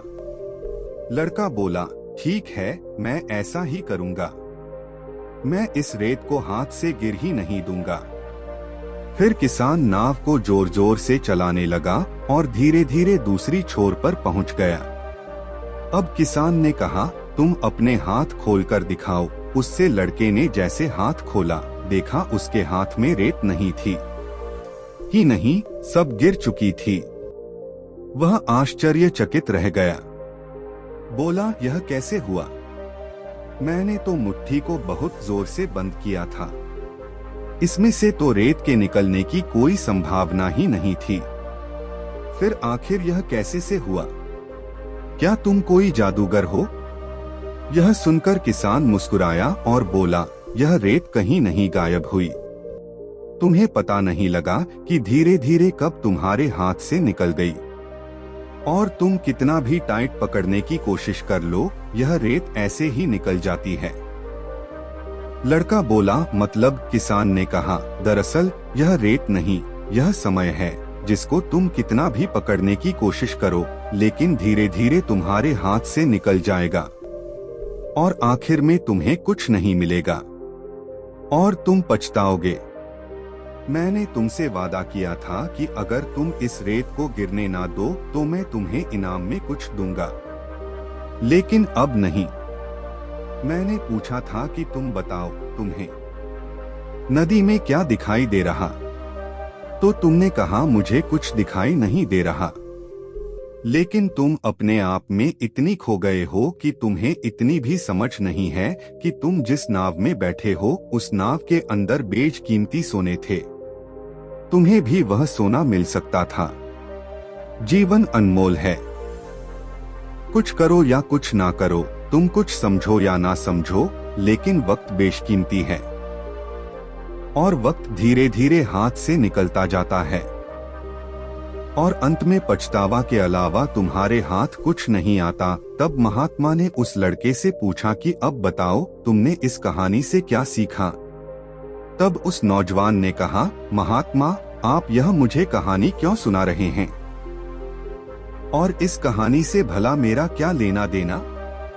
वो मुस्कुराए और बोले, लेना देना है, क्योंकि जिंदगी की दौड़ सबकी एक जैसी ही होती है। अब मैं जो तुम्हें 10 आदतों को बताने जा रहा हूँ, तुम उन्हें ध्यान से सुनो, क्योंकि यह वह 10 आदतें हैं जो तुम्हें तुम्हारे दिमाग को कमजोर बनाती हैं और तुम्हें आगे बढ़ने से रोकती हैं। अगर तुम मेरे 10 आदतों को सुधार लेते हो तो तुम्हें जीवन में सफल होने से कोई नहीं रोक सकता और तुम वह बन जाओगे जो तुम बनना चाहते हो। लेकिन अगर तुम्हें इनके बारे में पता ही नहीं तो तुम चाहकर भी अपने जीवन को कभी नहीं बदल सकते। इसीलिए तुम्हें इन बातों को गौर से सुनना होगा। 10 समय की कदर ना करना। हमें ऐसा लगता है कि हमारे पास समय बहुत है। क्या फर्क पड़ता है? मैं इस काम को कल भी तो कर सकता हूँ। आज परेशान होने की कोई जरूरत नहीं है। लेकिन यही चीज इंसान को और बर्बादी के रास्ते ले जाती है। जो काम कल करना है उसे आज ही करने की आदत डालो। उसे तुरंत ही खत्म करने की कोशिश करो, क्योंकि सच यह है कि कल नाम की कोई यहाँ पर चीज नहीं होती। कल मतलब हम खुद को बहाना देकर अपने आप को मेहनत से बचाने की कोशिश करते हैं। इसलिए समय की कदर करना सीखो, समय की इज्जत करो, क्योंकि समय से बढ़ के अनमोल चीज इस दुनिया में कुछ भी नहीं है। जिस दिन तुम समय की कदर करना सीख जाओगे, उस दिन तुम्हें महसूस होगी कि तुम दुनिया में कितने कीमती हो। जितना ज्यादा समय कीमती है, उससे ज्यादा कीमती है तुम्हारा मेहनत। अपने समय को मेहनत पर लगाओ, अपने आप को कामयाब बनाने में लगाओ और उन चीजों को देखने में लगाओ जो तुम्हें बेहतर बनाती हैं, ना कि फालतू काम करके और फालतू की चिंता करके और उन बातों को सोच के जो हुआ ही नहीं। नंबर 9, जरूरत से ज्यादा नींद। लोग यही गलती करते हैं। देर से सोते हैं, देर से उठते हैं। ना कोई सोने का टाइम होता है, ना कोई जगने का टाइम होता है। जब मन करता है सोएंगे, जब मन करेगा उठेंगे, और यही चीज उनके शरीर को कमजोर करती है और वह बीमार पड़ते हैं। वह जब सुबह उठते हैं तो उनके अंदर कोई ऊर्जा नहीं होती। वह सुस्त होकर उठते हैं और सुस्त होकर अपने दिन की शुरुआत करते हैं, क्योंकि उनके सोने का कोई टाइम निश्चित नहीं होता। इसलिए एक नियम बनाओ कि टाइम से सोऊंगा, टाइम से उठूंगा और हर काम को टाइम पर खत्म करूंगा। महात्मा ने बोला, कम से कम तुम्हें 6 से 8 घंटा रात में सोना जरूरी है, क्योंकि 6 से 8 घंटे की पूरी नींद तुम्हारे दिमाग को तरोताजा करती है और तुम्हें जिंदगी जीने में एक नई ऊर्जा देती है। लेकिन निर्धारित करना है कि तुम्हें कब सोना है और कब जागना है। तुम्हें 6 से 8 घंटे की नींद पर्याप्त मिले, लेकिन ध्यान देना, ज्यादा सोना हानिकारक है। 8, सही खान पान ना करना। हमें लगता है कि अभी नई उम्र है। क्या फर्क पड़ता है? जो मर्जी खाओ, जिंदगी को ऐश करके जियो और बेफिक्र रहो, लेकिन यह गलती कभी नहीं करनी। जंक फूड, बाहर के वह खाने जो हमारे शरीर को, तुम्हारे पेट की, तुम्हारे पाचन क्रिया को नुकसान पहुंचाते हैं, तुम्हें तो उनसे जितना दूर हो सके दूरी बनानी चाहिए। इनका इस्तेमाल कम से कम कर देना चाहिए या तो बिल्कुल ही खाना छोड़ ही देना चाहिए, क्योंकि बाहर के खाने, जंक फूड, यह तो पेट को खराब करते हैं और तुम्हारी पाचन क्रिया भी कमजोर होती है, जिसका असर तुम्हें अभी नहीं दिख रहा है। लेकिन बाद में जब तुम्हें बूढ़े हो जाओगे तब तुम्हें दिखाई देगा कि तुम्हें चीजें नहीं खानी चाहिए थी। तब तुम पछताओगे और तब तुम्हें शायद यह बात समझ में आए कि काश मैंने उस समय अपना खान पान उस टाइम सही कर लिया होता तो आज इसे नौबत नहीं आती, आज मैं बीमार नहीं होता और आज मुझे दवाइयों में या फिर अस्पतालों का चक्कर नहीं लगाने नहीं पड़ते। इसीलिए वही खाना खाओ जो सेहतमंद है, जो फायदेमंद है और जिससे तुम्हारे शरीर में ताकत मिले और जो शरीर के लिए सही हो, क्योंकि इंसान के शरीर से बड़ा जरूरी कुछ भी नहीं है। अगर इंसान का शरीर सही है तो वह इस दुनिया को जीतने में वह खुद सक्षम है। लेकिन जब शारीरिक सही नहीं है तो तुम भला और काम को कैसे सही से कर पाओगे और तुम कैसे जिंदगी को सही से जी पाओगे। इसलिए स्वस्थ रहना जरूरी है। नंबर 7, व्यायाम ना करना।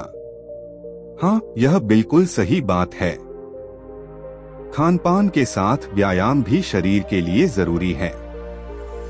हमें लगता है इसकी खास क्या जरूरत है, मैं तो बाद में कर लूंगा, लेकिन नहीं, पुराने जमाने में शुरू से ही इन सब का नियम बनाया गया था कि तुम्हें प्रातःकाल उठना है, सबसे पहले शरीर को साफ करना है, उसके बाद तुम में नियमित रूप से व्यायाम करना है। वे हमारे शरीर को तंदुरुस्त बनाता है और साथ ही साथ हमें बीमारियों से लड़ने में हमारी मदद करता है और हम बिल्कुल तरोताजा महसूस करते हैं। व्यायाम से हम शरीर को फिट रहते हैं, क्योंकि साइंस भी इस बात को मानती है। इसलिए तो हमें नियमित कम से कम आधे घंटे व्यायाम करने की आदत डालनी चाहिए, क्योंकि जब हम आधा घंटा शरीर को देते हो तो तुम निश्चय ही देख पाओगे कि तुम्हारे अंदर कितना बदलाव आ रहा है। तुम्हें ज्यादा कुछ नहीं करना, बस तुम आधा घंटा हर दिन व्यायाम करो। व्यायाम के अलग अलग क्रियाएं करो, तुम्हारे अंदर बदलाव दिखाई देगा। नंबर 6, अनुशासनहीनता।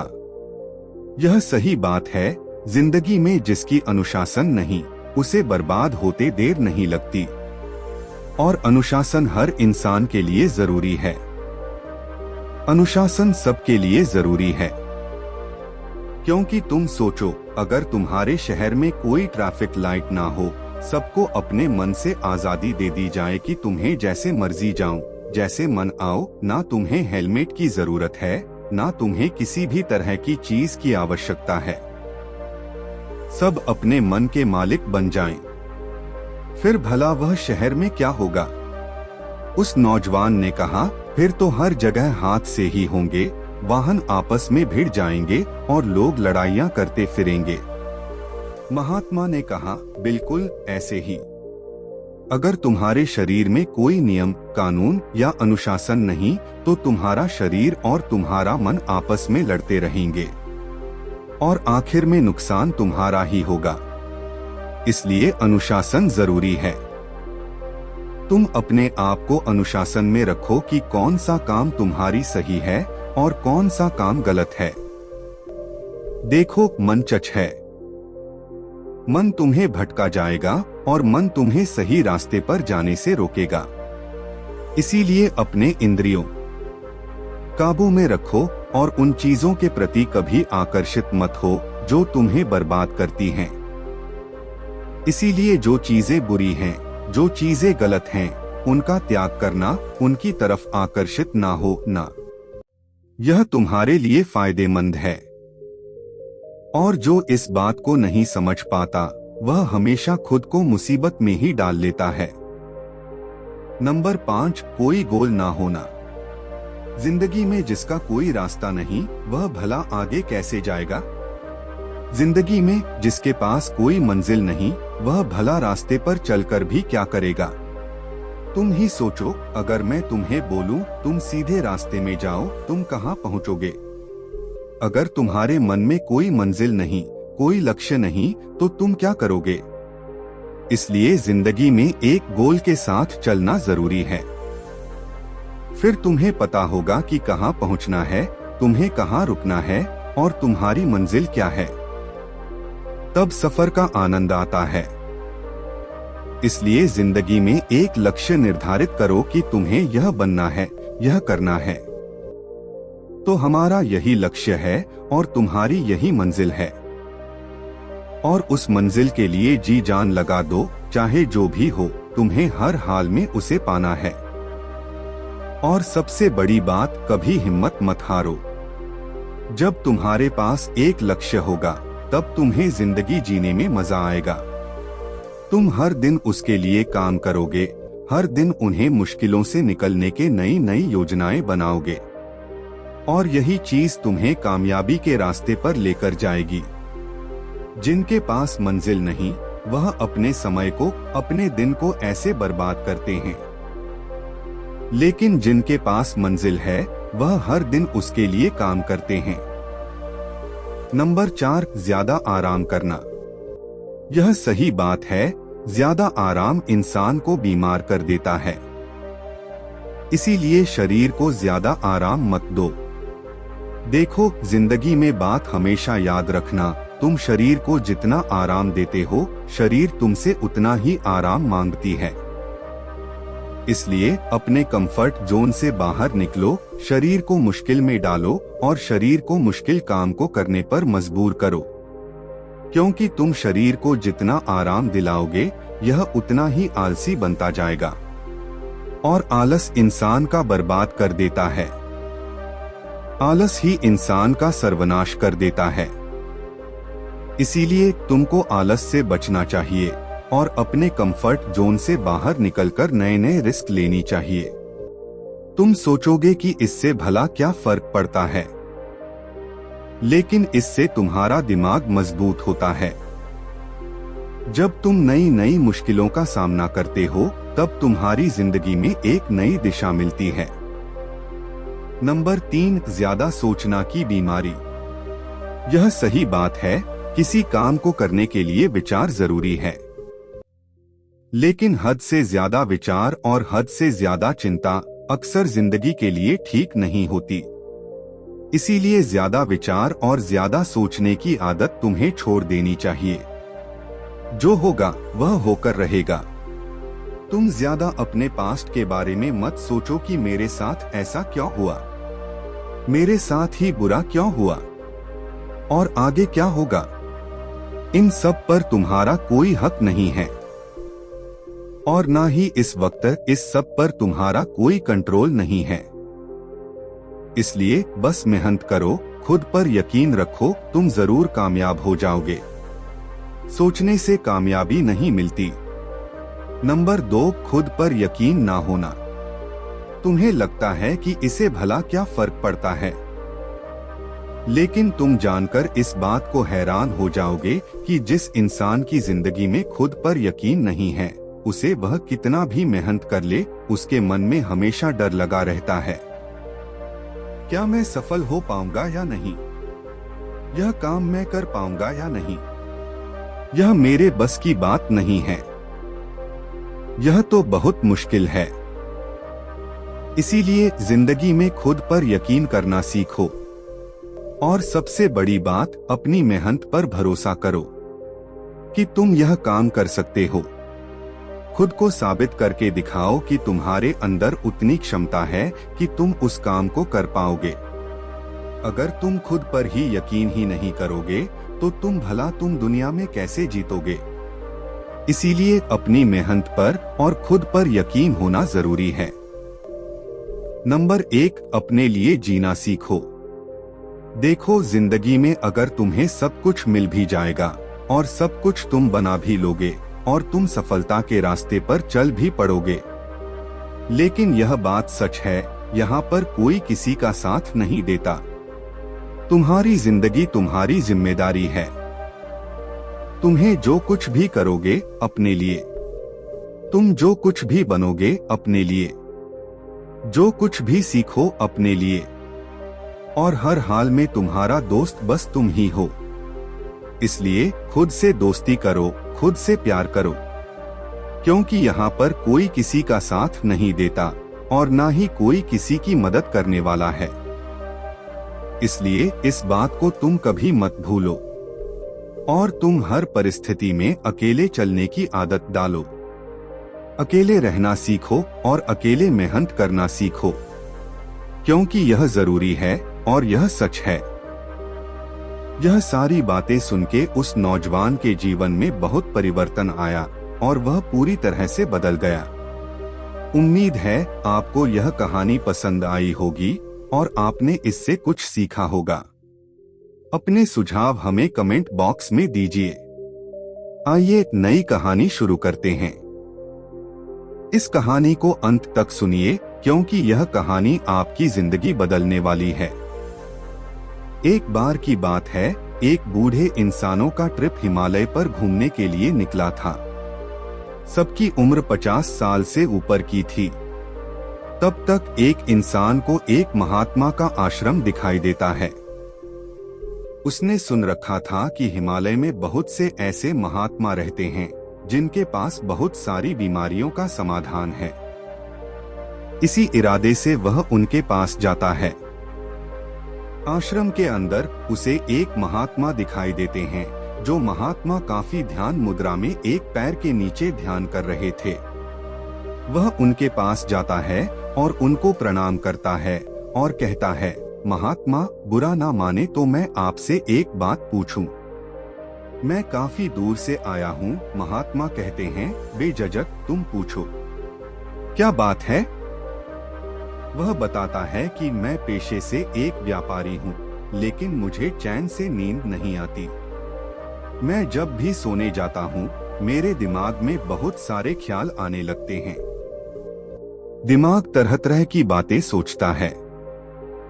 दिन भर भले ही कोई ख्याल आए या ना आए, लेकिन रात को सोते वक्त फालतू अक्सर ख्याल हमें परेशान करते हैं। और उन विचारों में ही कब 2-3 घंटे निकल जाते हैं पता नहीं लगता। मन में काफी उलझन रहती है और ना चाहते हुए भी हमें नींद नहीं आती। एक तो दिन भर थके रहते हैं, ऊपर से रात को जब सोने का वक्त होता है तो उस टाइम भी नींद नहीं आती। आपके पास इसका उपाय बताएं कि गहरी नींद का रहस्य क्या है और हम कैसे चिंता मुक्त होकर चैन से सो सकते हैं। महात्मा मुस्कुराए और बोले, तुम्हें पता है, इंसान के जीवन का सबसे बड़ा खुशी का राज नींद है। महात्मा ने कहा, तुम कामयाब हो या ना हो, लेकिन अगर तुम चैन की नींद ले रहे हो तो तुम जीवन में स्वस्थ हो सकते हो। इसलिए स्वस्थ रहने के लिए एक अच्छी नींद जरूरी है। अगर इंसान सही तरीके से सो नहीं सकता तो उसकी सुबह कभी भी अच्छी हो नहीं सकती। वह सुबह सुबह तनाव में उठेगा और उसका सर भारी सा होगा। वह फिर कैसे चिंता मुक्त होकर अपने दिन की शुरुआत करेगा, जिसकी वजह से उसका पूरा दिन यूं ही बेकार चला जाता है। इसलिए अच्छी नींद जरूरी है। बड़े बड़े राजा महाराजा जिनके पास अपार संपत्ति और धन होते हुए भी वो कभी भी चैन की नींद सो नहीं सके। इसलिए चिंता मुक्त जीवन और चैन की नींद का बहुत गहरा संबंध है। यह बड़ी ही तकदीर वालों को मिलती है। उस इंसान ने कहा, महात्मा, आप ही बताइए, आखिर हम कैसे चैन की नींद सो सकते हैं, क्योंकि मैं बहुत परेशान हूँ। महात्मा ने कहा, चलो ठीक है, मैं तुम्हें आज गहरी नींद के रहस्य के बारे में बताता हूँ। आशा है कि तुम जीवन में हमेशा इस बात को याद रखोगे और तुम चैन की नींद सो पाओगे। महात्मा ने कहा, क्या तुम आज रात के लिए हमारे आश्रम में रुक सकते हो? उस दिन बोला, हाँ बिल्कुल, मैं आपके आश्रम में रुक सकता हूँ। रात हो गई। वह महात्मा उसे अपने आश्रम में ले गए। वह इंसान चुपचाप बैठकर उनके दिनचर्या देखने लगा। वे बड़े ही प्यार से अपने बर्तनों को धो रहे थे, फिर सब्जियों को काटे और उन्हें चूल्हे पर पका के सादा भोजन करके बड़ी ही चैन की नींद के साथ अपनी कुटिया में जाकर सो गए। उसे भी भोजन कराया, बिस्तर दिया। हालांकि उसे नींद नहीं आ रही थी। वह तो यह सोच रहा था कि महात्मा इतना सादा भोजन करके कैसे चैन की नींद सो जाते हैं। देखो, हिल तक नहीं रहे। 2-3 घंटे बीत गए लेकिन वह सिर्फ महात्मा के बारे में और उनके आश्रम के बारे में ही सोच रहा था कि कितना शांत आश्रम है, कितने हरे भरे पेड़ हैं, चहचहा की चिड़िया, सादा भोजन, सिंपल सा बिस्तर, बड़ी सी झोपड़ी, और उसमें महाराज कैसे चैन की नींद ले रहे हैं। और एक हमारे पास इतना धन संपत्ति होते हुए भी सब कुछ मिलकर भी चैन की नींद नहीं आती। महात्मा ने उससे बोला था कि अगली सुबह उठूंगा तो मैं तुम्हें तुम्हारे सवालों का जवाब दूंगा। वह सिर्फ सुबह के इंतजार में था कि महात्मा सुबह उठेंगे और मुझे मेरे सवालों का जवाब देंगे। रात के 12 बजने वाले थे और उसे आज भी नींद नहीं आ रही थी। उससे रहा नहीं गया। उसने सोचा क्यों ना मैं इनका आश्रम में भ्रमण ही कर लूं। इसी इरादे से वह आश्रम में भ्रमण करने के लिए निकल पड़ा। करीब जाकर देखा तो महात्मा एकटक सिर्फ एक तरह अपना मुंह करके बड़े ही चैन की नींद से सो रहे थे। उनके चेहरे पर ऐसी मम शांति थी, ऐसी शांति जैसे कि कई सालों से नींद में हैं। वह उन्हें सोते हुए एकटक देखने ही लगा और फिर उसे लगा कि अब उसे भी जाकर सो जाना चाहिए। लेकिन उसे रात को नींद नहीं आई और पूरी रात भर वह जागता ही रह गया। अंत में सुबह हो गई। महात्मा उठे और अपना दिनचर्या शुरू कर दिए। स्नान, ध्यान, पूजा पाठ सब करने के बाद थोड़ा सा नाश्ता करके जब वह फ्री हुए तो उस इंसान को भी थोड़ा सा नाश्ता परोसा और उसके पास आकर आराम से बैठ गए। महात्मा मुस्कुराते हुए बोले, क्या बात है, आपको नींद नहीं आई? हमें लग रहा है कि आप रात को सोए नहीं। हमें ऐसा प्रतीत क्यों हो रहा है? उस इंसान ने बोला, आपने बिल्कुल सही समझा। मैं रात को सोया नहीं हूँ। मैं रात भर बस इन्हीं सब चीजों के बारे में सोचता रह गया और मुझे नींद आई ही नहीं। महात्मा ने कहा, आप इसे खाइए, उसके बाद हम आपके सवालों का जवाब देते हैं। महात्मा ने कहा, गहरी नींद का सिर्फ एक ही रिश्ता है। महात्मा ने कहा, मैं आपको एक कहानी सुनाता हूँ। आप इस कहानी को ध्यान से सुनिए। हमारे आश्रम में गुरु थे। वह जब भी सोते थे वह सिर्फ एक दिशा में होकर सो जाते थे। मतलब पूरी रात वो हिलते भी नहीं थे। जिस अवस्था में वह रात को सोते उसी अवस्था में सुबह उठते थे। मैं उस समय बहुत छोटा था और आश्रम में नया नया आया था। मेरे से रहा नहीं गया और एक दिन ठीक यही 12:01 बज रहे थे। मैं उनके पास गया और सवाल पूछने के इरादे से उनके पास बैठ गया। वह सो तो रहे थे लेकिन फिर भी मैं उन्हें जगाया और बोला, गुरु आप ऐसे कैसे सोते हैं? जिस अवस्था में सो रहे हैं सुबह भी उसी अवस्था में उठ जाते हैं। आप रात को हिलते भी नहीं हैं। आप ऐसे कैसे सोते हैं और आपके इस गहरी नींद का रहस्य क्या है? आप मुझे कृपा करके इन सब चीजों के बारे में बताइए। तब महात्मा बोले, एक साधारण इंसान और एक योगी की नींद में बहुत फर्क होता है। एक साधारण इंसान की नींद और एक महात्मा की नींद दोनों में समानता नहीं है। हम जब सोते हैं तो हम सारी चिंताओं का त्याग कर देते हैं। हम बस सिर्फ सोने के इरादे से यहाँ पर लेट जाते हैं। हम मन में फालतू ख्यालों को लाते ही नहीं। आध्यात्मिक नींद और एक साधारण नींद दोनों में बहुत फर्क है। एक साधारण इंसान का कोई समय निर्धारित नहीं होता। जब वह सोता है उस वक्त भी काम में होता है। जब वह ध्यान करता है उस वक्त भी वह काम के बारे में सोचता रहता है। उसके विचार कभी रुकते ही नहीं। अब जिसके विचार ही नहीं रुकेंगे वह भला जीवन में शांत कैसे हो सकता है? जीवन के आखिरी पल में भी वह कुछ ना कुछ सोचता ही रहता है। देखो, सोचना मन का स्वभाव है, लेकिन हर वक्त सोचना इंसान को बीमार कर देता है। इसीलिए इंसान को सही से नींद नहीं आती। लेकिन जब इंसान चिंता मुक्त होता है तो उसका मन हल्का होता है और जिस अवस्था में होता है वह उसी अवस्था में सो जाता है और उसी अवस्था में उठता भी है, ठीक एक छोटे बच्चे के समान। और उसके सुबह काफी ताजगी के साथ, एक ऊर्जा के साथ शुरू होती है और वह कभी नहीं थकता। अब मैं तुम्हें जो बता रहा हूँ उन बातों को ध्यान से सुनो। सोने का सही तरीका में से सबसे पहली बड़ी गलती होती है, वह है तुम्हारा शयन कक्ष, यानी सोने की एक खास जगह।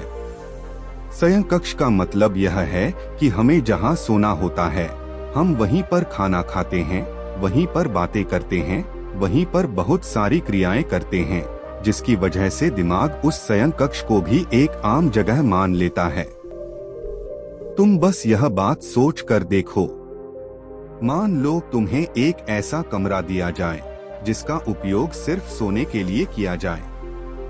जैसे ही तुम सो के सुबह बाहर निकलो, उसके बाद दरवाजा को बंद कर दिया जाए। उस कमरे में बस एक आरामदायक चटाई बिछाई हो, पीने के लिए ठंडा पानी हो और उस रूम में और उस कमरे में तुम सोने के बाद दोबारा दिन में कभी प्रवेश कर ही नहीं सकते। तुम उस कमरे में तभी प्रवेश कर पाओगे जब तुम्हारा सोने का वक्त होगा, यानी रात को। रात को तुम्हें उस कमरे की चाबी दी जाए। तुम सोचो, कमरे में जाने से पहले तुम्हारी सारी चीजें ले ली जाए, सिर्फ कपड़ों के सिवाय तुम्हारे पास कुछ भी ना हो। अब तुम उस कमरे में क्या करोगे?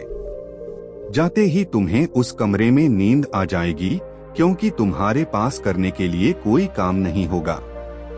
इसलिए सोने की जगह का सिर्फ नींद के लिए ही उपयोग की जानी चाहिए।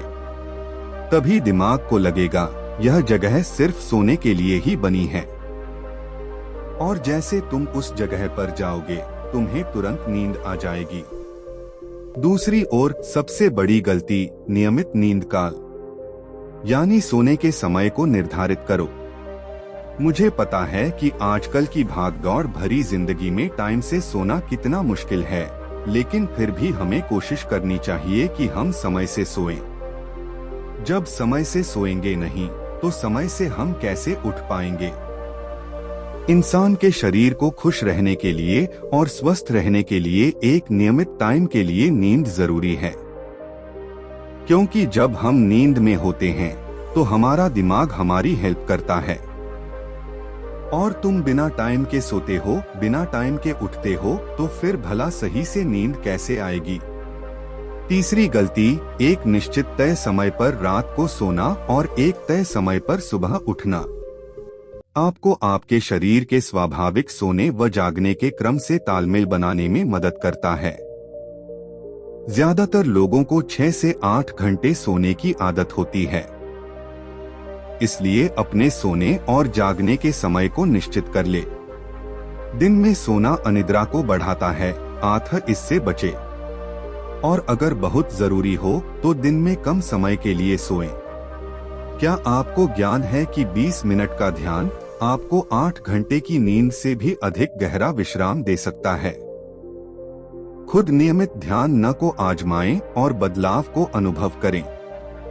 20 मिनट आंख बंद कर बैठकर ध्यान के बाद न केवल आप पुष्प के जैसे ताजा अनुभव करेंगे, बल्कि रात की नींद की गुणवत्ता में भी सुधार का अनुभव करेंगे। स्क्रीन टाइम, आजकल के दौर में हर कोई सोशल मीडिया चलाता है और हर कोई फोन देखते देखते ही सोने की कोशिश करता है, लेकिन यह चीजें गलत हैं। रात का वक्त सिर्फ सोने के लिए बना होता है, इसलिए रात के वक्त में ज्यादा रोशनी आंखों को अक्सर भ्रमित करती है। इसीलिए ज्यादा फोन देखना हमारे स्वास्थ्य के लिए हानिकारक है। तुम एक काम करना, तुम कभी फोन की जगह कोई किताब को पढ़ते पढ़ते सोने की कोशिश करना। तुम देखोगे, तुम जैसे ही किताब खोलोगे, तुम्हें पढ़ते पढ़ते नींद आ जाएगी। इसलिए यह एक अच्छा उपाय हो सकता है कि तुम फोन की जगह किताब को पढ़ते पढ़ते सोने की आदत डालो। यह तुम्हारी ज्ञान के साथ सोने में भी बहुत हेल्प करेगा। रात को सोते टाइम फोन चलाना यानी बीमारियों को दावत देना है। इसलिए यह सबसे बड़ी गलती और बहुत बड़ी खतरनाक आदत है। इससे तुम बचो, नहीं तो तुम्हारी जिंदगी बर्बाद हो जाएगी। सही खान पान। आजकल के समय में लोग कुछ भी खा लेते हैं जो मन में आता है। बाहर की चीजें खरीद के खा लेते हैं। उन्हें नहीं पता, लेकिन यह चीजें भी सही से ना सोने में जिम्मेदार हैं। तुम फालतू की चीजें खाओगे जो पाचन क्रिया में काफी दखलंदाजी करती हैं और जिसे शरीर सही से पचा नहीं पाते। इसीलिए सोने के कम से कम 3 घंटा या 4 घंटा पहले तो तुम भोजन कर लेना चाहिए, वह भी सादा भोजन और उचित भोजन। तुम फालतू की चीजें खाओगे तो भला कैसे तुम्हें नींद आएगी? जब तक पेट पाचन क्रिया कर रहा होता है तब तक तुम भला कैसे सो पाओगे? इसीलिए इस बात का भी तुम ध्यान रखो। तुम हल्की चीजें, हर्बल चीजें, आयुर्वेदिक चीजें खा सकते हो जो तुम्हारे पेट के लिए हल्की हो। ज्यादा हैवी या ज्यादा मसालेदार भोजन करके तुम कभी भी चैन की नींद नहीं सो सकते, क्योंकि जब तक वह पाचन क्रिया समाप्त नहीं होगी तब तक तुम्हें चैन की नींद नहीं आएगी। और नींद आ भी गई तो सुबह को तुम्हारा पेट खराब हो सकता है। आपको अपने भोजन का समय ठीक करना होगा, विशेष रूप से सांझ के भोजन का। पाचन तंत्र की अपनी एक प्राकृतिक लय होती है जो शाम को धीमी हो जाती है। देर से भोजन करने से पाचन तंत्र पर दबाव पड़ता है और शरीर को अतिरिक्त काम करना पड़ता है, जबकि उस समय उसे आराम करना चाहिए। उत्तेजक आहार से बचे। शाम के समय हल्का और आसानी से पच वाला सात्विक आहार ही लें। दूध, मक्खन, फल, सब्जी और अनाज पाचन तंत्र के लिए सौम्य होते हैं और निद्रा के लिए सहयोगी भी। इसलिए इन बातों का ध्यान दो कि सोते वक्त कभी भी मसालेदार या ज्यादा हेवी भोजन करके मत सो, नहीं तो तुम बीमार हो जाओगे। अगर तुम यह क्रिया 21 दिन तक लगातार अपना लेते हो तो तुम खुद देखोगे कि तुम्हारा दिनचर्या बदल रही है और तुम आराम की नींद ले पा रहे हो। माहौल ऐसा बनाएं जिसमें आपको आसानी से नींद आ जाए। आपके आराम करने वाले कमरे का आपके लिए शांतिपूर्ण होना चाहिए। आपके कमरे का तापमान, रोशनी और शोर सभी पूरी तरह नियंत्रित होनी चाहिए, जिससे आपके सोने के कमरे का वातावरण आपकी अच्छी नींद लेने में सहायक बने। सांस के प्रति सजगता एक अच्छी शुरुआत है। अपना समय लेते हुए सांस के प्रवाह को देखें। बैठे हुए या लेटे हुए अपनी आने व जाने वाली सांसों को ध्यान से देखें। सांस के साथ रहे और देखें कि कब वह शरीर में प्रवेश कर रही है और कब बाहर आ रही है। धीरे धीरे सांस लेने और सांस छोड़ने का समय आराम के साथ बढ़ाते जाएं। अपने मन व भावनाओं पर हो रहे प्रभावों को देखें। चीजों को जाने देना सीखें और अपनी सांस के द्वारा उत्पन्न हुए क्षेत्र में रहे। सांस का शरीर के सभी तंत्रों पर गहरा प्रभाव पड़ता है। शरीर के विभिन्न तंत्रों के प्रति सजग होना, साथ ही मन व भावनाओं के प्रति सजग होना और सभी अंत तंत्रों का संतुलन ही तनाव मुक्ति का आधार है। सांस को विश्राम के लिए प्रयोग करने से मन में बढ़ा हुआ तनाव निकलने लगता है और विचार धीमे होते जाते हैं। सभी तंत्रों पर शांतिमय होने व तालमेल बैठने का प्रभाव होता है जो नींद को बेहतर बनाता है। वह इंसान ने महात्मा का बहुत बहुत धन्यवाद किया और अपने घर को चला गया। उसने शुरुआत में उसे दिक्कत हुई, लेकिन धीरे धीरे इन सारे गतिविधियों को अपने जीवन में उसने शामिल कर लेने से उसे सच में गहरी नींद लेने लगी। उम्मीद है आपको यह कहानी पसंद आई होगी और आपने इससे कुछ सीखा होगा।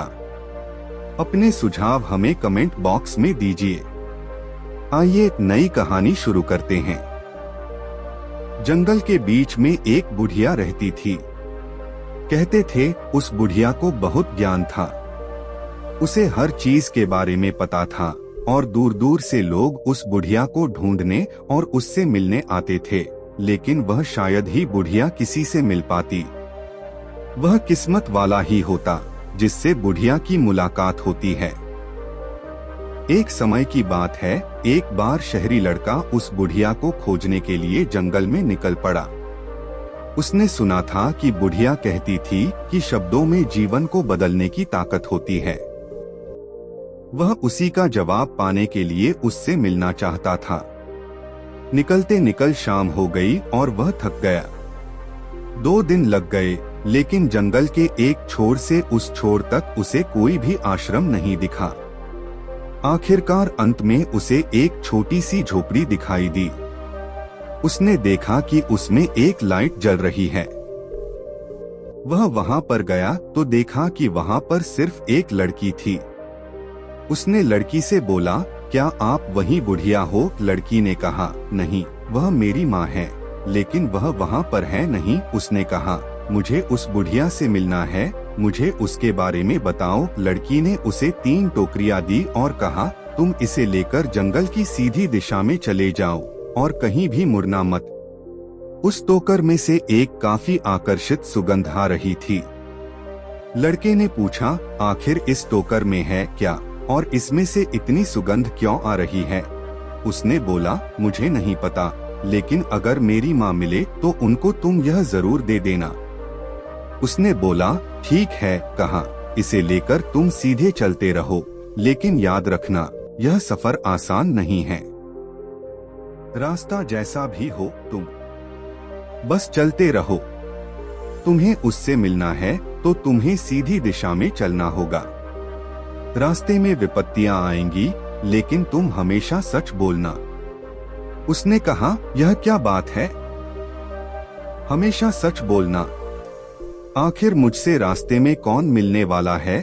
उसने कहा, मुसीबतें। लड़की ने समझाया कि शब्दों में जीवन की बहुत ताकत होती है, जिससे तुम अपने जीवन को बदल सकते हो। उसने कहा, यह एक मजाक की बात है। शब्दों से भला जीवन का कोई कैसे बदल सकता है? उसने पूछा कि तुम बरिया से क्यों मिलना चाहते हो? उसने बताया कि वही जो तुम कह रही थी, जो तुम अभी बोल रही थी कि शब्दों में जीवन बदलने की ताकत है। यह कैसे होता है? मुझे इसके बारे में बताओ। फिर उस लड़की ने जवाब दिया कि तुम इस टोकरी को लेकर सीधे जाओ, लेकिन रास्ते में मुड़ना मत, और कोई भी मिले तो तुम हमेशा सत्य बोलना। बस याद रखना, हर मुसीबत पर बस तारीफ करनी है और सच बोलना है। लड़का निकल गया। थोड़ी दूर जाने पर उसे गहरी खाई दिखाई दी। उसके पास कोई रास्ता नहीं था। वह धीरे धीरे नीचे उतरने लगा। उसे कुछ समझ नहीं आ रहा था कि वह आखिर यह सब क्यों कर रहा है।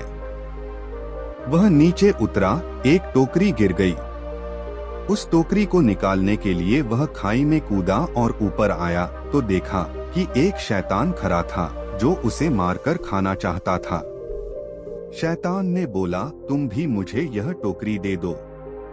उसने कहा, नहीं, मैं तुम्हें नहीं दे सकता। शैतान ने पूछा, आखिर ऐसा क्या है इस टोकरी में? उसके मन में सिर्फ एक ही बात थी कि उसे बुढ़िया से मिलना है, चाहे किसी भी कीमत पर, चाहे जो मर्जी हो जाए, वह बुढ़िया से मिलकर ही रहेगा। उसने शैतान से बोला, तुम मुझे जाने दो, नहीं तो बहुत बुरा होगा। उसने कहा, कैसे बुरा होगा? तुम मेरा भला क्या बिगाड़ लोगे? तुम तो बहुत छोटे हो और मैं खूंखार शैतान। तब तक उसे लड़की की बात याद आ गई। उसने याद किया कि सिर्फ तारीफ करनी है और सच बोलना है। सच का तो पता नहीं, लेकिन उसने सोचा कि चलो तारीफ कर दूं। मुझे वैसे भी नहीं पता इस टोकरी में क्या है, तो भला मैं इसे कैसे बता सकता हूँ किस टोकरी के अंदर क्या है। इससे तो अच्छा है कि मैं इसकी तारीफ कर दूं। लड़के ने उस शैतान की तारीफ करना शुरू कर दी। उसने बोला, तुम बड़े बलवान, धीर और खूबसूरत दिख रहे हो। तुम्हें देख के लगता नहीं कि तुम खूनी हो और तुम किसी का शिकार कर सकते हो। उस लड़के ने उस शैतान की बहुत तारीफ करी। शैतान न हुआ और उसे वहां से जाने दिया। वह शैतान मन ही मन बहुत खुश हो रहा था और लड़का भी धीरे धीरे आगे निकल गया। लड़का जैसे ही आगे निकला, अब शाम हो गई। उसके मन में सवाल थे कि आखिरकार इस टोकरी में ऐसा क्या है जो उस लड़की ने मुझे दिया। कुछ बात तो होगी। लड़के के समझ में कुछ आता इससे पहले रात हो गई और वहीं पर पैरों के नीचे विश्राम करने लगा। वह गहरी नींद में सो रहा था। वह काफी थक गया था, इसलिए उसे नींद आ गई। वह सोया ही था कि पैरों के ऊपर से एक सांप उसके नीचे आते हुए दिखाई दिया। सांप उसके सामने बिल्कुल आकर बैठा हुआ था। उसकी आंख खुली, वह बिल्कुल डर गया। सांप ने कहा, तुम डरो मत, तुम मुझे बस यह बता दो किस टोकरी में मेरे खाने को चीज है। उसने कहा, नहीं, इसमें तुम्हारी कोई खाने की चीज नहीं है। तब तक फिर उसे उसकी बात याद आई कि झूठ नहीं बोलना और सिर्फ तारीफ करनी है। उसने कहा, यहाँ पर मैं नहीं बता सकता कि इस टोकरी में क्या है। दरअसल उस टोकरी को देख हर कोई उसकी तरफ आकर्षित होता था, क्योंकि उसमें से एक सुगंध आ रही थी और उस सुगंध की वजह से हर कोई उसकी तरफ आकर्षित हो रहा था। लड़के ने सोचा कि यह अभी भी तारीफ करनी है, इसीलिए उसने सांप की तारीफ करनी शुरू कर दी। उसने सांप से कहा, तुम तो इच्छाधारी नाग प्रतीत हो। सांप तो अचंभा हुआ कि मैं इच्छाधारी कैसे हो सकता हूँ। उसने कहा, नहीं, तुम इच्छाधारी नाग नहीं हो, मैं तो एक साधारण सा सांप हूँ। तुम्हारे टोकरी से खुशबू आ रही है, इसलिए मुझे लगा कि इसमें कोई खाने की चीज है, इसलिए मैंने तुमसे पूछा। लड़के ने कहा, नहीं, कुछ बात तो है। पक्का तुम इच्छाधारी नाग हो? सच बताओ, इसके पीछे क्या है और क्या बात है? तुम इतनी खूबसूरत और आकर्षित सांप हो, तुम्हें भला इच्छाधारी नाग क्यों नहीं हो? सांप अपनी तारीफ सुनकर खुश हो गया और बोला, चलो ठीक है, तुम जाओ, मैं तुम्हें नहीं काटूं। तुम आगे बढ़ सकते हो। वह लड़का धीरे धीरे आगे बढ़ता गया। उसके मन में अभी भी सवाल था कि आखिर इस टोकरी में ऐसा क्या है जिसको जैसे कि सुगंध इतनी तीखी है और इसकी तरफ हर कोई आकर्षित हो रहा है। कुछ बात तो है, कहीं यह बुढ़िया बेवकूफ तो नहीं बना रही है? कहीं ऐसा तो नहीं किसी वजह से मैं फंस जाऊं? क्या बात हो सकती है? यही सोचते हुए आगे बढ़ चला। धीरे धीरे वह आगे बढ़ता चला। थोड़ी देर बाद उसे बुढ़िया दिखाई दी। बुढ़िया को देखकर खुश हो गया कि चलो शुक्र है, अब तो मिल गई बुढ़िया। उसे देखते ही पहचान लिया, क्योंकि उसके हाथ में टोकरी थी। बुढ़िया ने उसे टोकरी मांगा और तब लड़के ने सबसे पहले पूछा कि पहले तुम मुझे यह बताओ कि टोकरी में ऐसा क्या है जिसका यह खुशबू की चीज आ रही है। बुढ़िया ने कहा, मैं तुम्हें इसका जवाब बाद में दूंगी, पहले तुम मुझे बताओ कि तुम यहाँ पर क्या करने आए हो, तुम्हारा मकसद क्या है और तुम्हें क्या जानना है। लड़के ने कहा, तुम्हारी वजह से मैं इतनी समस्याओं में और इतनी मुश्किलों का सामना करते हुए कैसे कैसे बचते आया, वह तो मैं ही जानता हूँ। इसीलिए पहले तुम मुझे बताओ कि इस टोकरी में ऐसी क्या खतरनाक चीज है जिसमें से ऐसी खुशबू आ रही है। बुढ़िया ने कहा, अब तुम मुझसे पूछ सकते हो कि तुम्हारे क्या सवाल हैं और तुम क्या जानना चाहते हो। लड़के ने कहा, मैं जानना चाहता हूँ कि शब्दों में आखिर कितनी ताकत होती है। तुमने कहा कि शब्दों में जीवन को बदलने की शक्ति है, लेकिन वह कैसे? बुढ़िया मुस्कुराई और बोली, तुम इतनी दूर से सफर करते हुए आ रहे हो, लेकिन क्या तुम्हें इतनी छोटी सी बात का और यह तुम्हारे सवाल का जवाब नहीं मिला? लड़का बोला, नहीं, यह तो मजाक की बात है। बुढ़िया ने कहा, दरअसल तुमने जिनको जवाब दिया, क्या तुमने देखा कि तुमने जैसे ही उनसे तारीफ करी, तुमने उनसे जैसे बात करी, तुम उस स्थिति में गए। तुम सोच के देखो कि अगर तुम उस राक्षस को सच बता दिए होते लेकिन तुम्हें सच तो पता ही नहीं था। लेकिन तुमने सिर्फ उसी की तारीफ करी। तारीफ करी यानी तुमने उसके लिए अच्छा बोला, और अच्छा बोल देने से ही वह खुश हो गया और उसने तुम्हें जाने दिया। यानी तुम्हारे शब्दों में इतनी ताकत है। अगर तुम चाहो तो तुम वहां पर मर सकते थे और अपनी जान से हाथ धो बैठते, लेकिन तुम्हारे शब्दों ने ही तुम्हें जीवन दान दिया और तुम आगे तक बढ़े। वह सांप भी चाहता था तुम्हें मार सकता था, और वह चाहे तो वह भी तुम्हें खा सकता था, लेकिन फिर भी तुमने उसकी तारीफ करी, उसके लिए अच्छा बोला। इसलिए तुम्हारे शब्दों ने तुम्हें वहां से बचा लिया। सोच के देखो, अगर तुमने किसी के बारे में भी झूठ बोला होता, या तुमने किसी के बारे में भी कुछ गलत बात बोली होती, या तुम लड़ने के बारे में सोचते, तो तुम कभी भी ऐसा नहीं कर पाते और ना ही तुम जिंदगी में हिम्मत कर पाते। अब मैं तुम्हें बता रही हूँ कि इस टोकरी में क्या है और यह खुशबू किस चीज से आ रही है। पहले तुम मुझे सही सही बताओ कि तुम्हें जीवन में अगर कामयाबी मिल जाए तो तुम सबसे पहले क्या करोगे? उसने पूछा, कामयाबी मिल जाए, इससे आपका क्या मतलब है?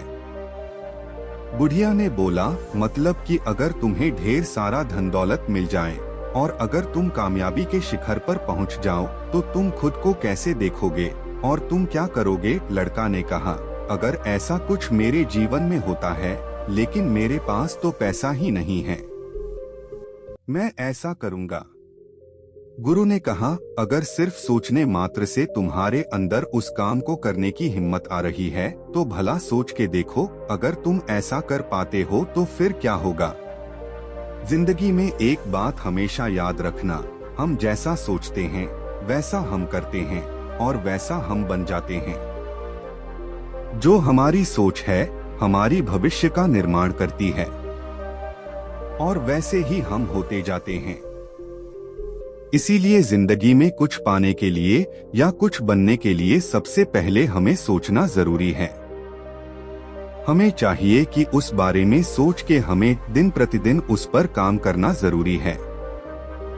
अगर हम काम करेंगे तभी हमें परिवर्तन दिखेगा, और परिवर्तन गलतियों से मिलता है और अनुभव उसी को कहते हैं। इसीलिए तुम सोचो, कल्पना करो, उसके बारे में मेहनत करो, तभी सारी चीजें तुम्हें मिलेंगी जो तुम चाहते हो। मेरे गुरु की एक कहानी है, वो मैं तुमको सुनती हूँ। यह तुम्हारा मार्गदर्शन जरूर करेगी। मेरे गुरु बड़े ज्ञानी और भले इंसान थे। वे हमेशा लोगों की मदद करते और उन्हें समझाते थे कि शब्दों की ताकत कितनी है। एक दिन उन्होंने गांव के लोगों को एक चुनौती दी। तुम हमेशा कहते रहते हो कि शब्दों में जीवन को बदलने की ताकत है। शब्दों में जीवन बदलने की ताकत है। यह क्या मजाक लगा रखा है? अगर शब्दों में सच में जीवन बदलने की ताकत है तो तुम उसके बारे में कुछ साबित करके दिखाओ। उन्होंने कहा, मैं तुम्हें एक सच्ची बात बताऊंगा जिसे तुम्हें पूरा करना होगा। यदि तुम इसे पूरा कर पाओगे तो मैं तुम्हें बड़ा तोहफा दूंगा। वे एक बड़े पत्थर के पास ले गए और उस पत्थर पर एक चिट्ठा लिख दिया। चिट्ठा में लिखा था, यह भारी पत्थर उस स्थान तक ले जाओ जहां तुम्हारे दुख समाप्त हो जाते हैं। लोगों ने सोचा, यह क्या बेकार की बात लिखी है। फिर भी इनाम के लालच में सभी लोग उस पत्थर को उठाने की कोशिश करने लगे, पर वह बहुत भारी था और किसी ने भी उसे उठाने में सफलता नहीं पाई। एक छोटे बच्चे ने महात्मा से कहा, महात्मा जी, मैं तो समझ नहीं पा रहा कि आप यह कैसे कर सकते हैं। क्या यह सच है कि यह पत्थर हमारे दुखों का समापन करेगा? हम इसको कैसे लेकर जा सकते हैं? महात्मा ने हंसते हुए कहा, बेटा, इस पत्थर का उद्देश्य तुम्हें यह बताना है कि जब तुम सच्ची निश्चितता और ईमानदारी से किसी काम में जुड़ जाते हो तो तुम्हारी ताकत कितनी होती है। अगर तुम इस पत्थर को उठा सकोगे तो यह सिर्फ एक पत्थर है, लेकिन अगर तुम अपनी निश्चितता के साथ खड़े हो तो तुम किसी भी कठिनाई को पार कर सकते हो। इस पर उस छोटे बच्चे ने फिर से पत्थर की ओर देखा और अचानक उसने देखा कि उस पत्थर को उठाना मुमकिन है। उसने अपनी सारी ताकत और ईमानदारी का उपयोग करके पत्थर को उठा लिया। दरअसल वह एक पत्थर की आकृति थी, लेकिन अंदर से बिल्कुल खोखला था। लेकिन वह देखने में इतना बड़ा था जैसे कि वह बहुत भारी हो। लोग जोर तो लगा रहे थे, लेकिन उनके मन में बात बैठी हुई थी कि यह पत्थर बहुत भारी है और वह चाहकर भी उसे हिला नहीं पा रहे थे। वह जोर तो लगाते, लेकिन के मन में बार बार यह चीज आती थी कि यह पत्थर हिलने वाला नहीं है और ना ही यह कहीं जाने वाला है, क्योंकि यह पत्थर बहुत भारी है। लेकिन सिर्फ उस शब्दों की ताकत से उसे समझ लेने से वह पत्थर हल्का हो गया।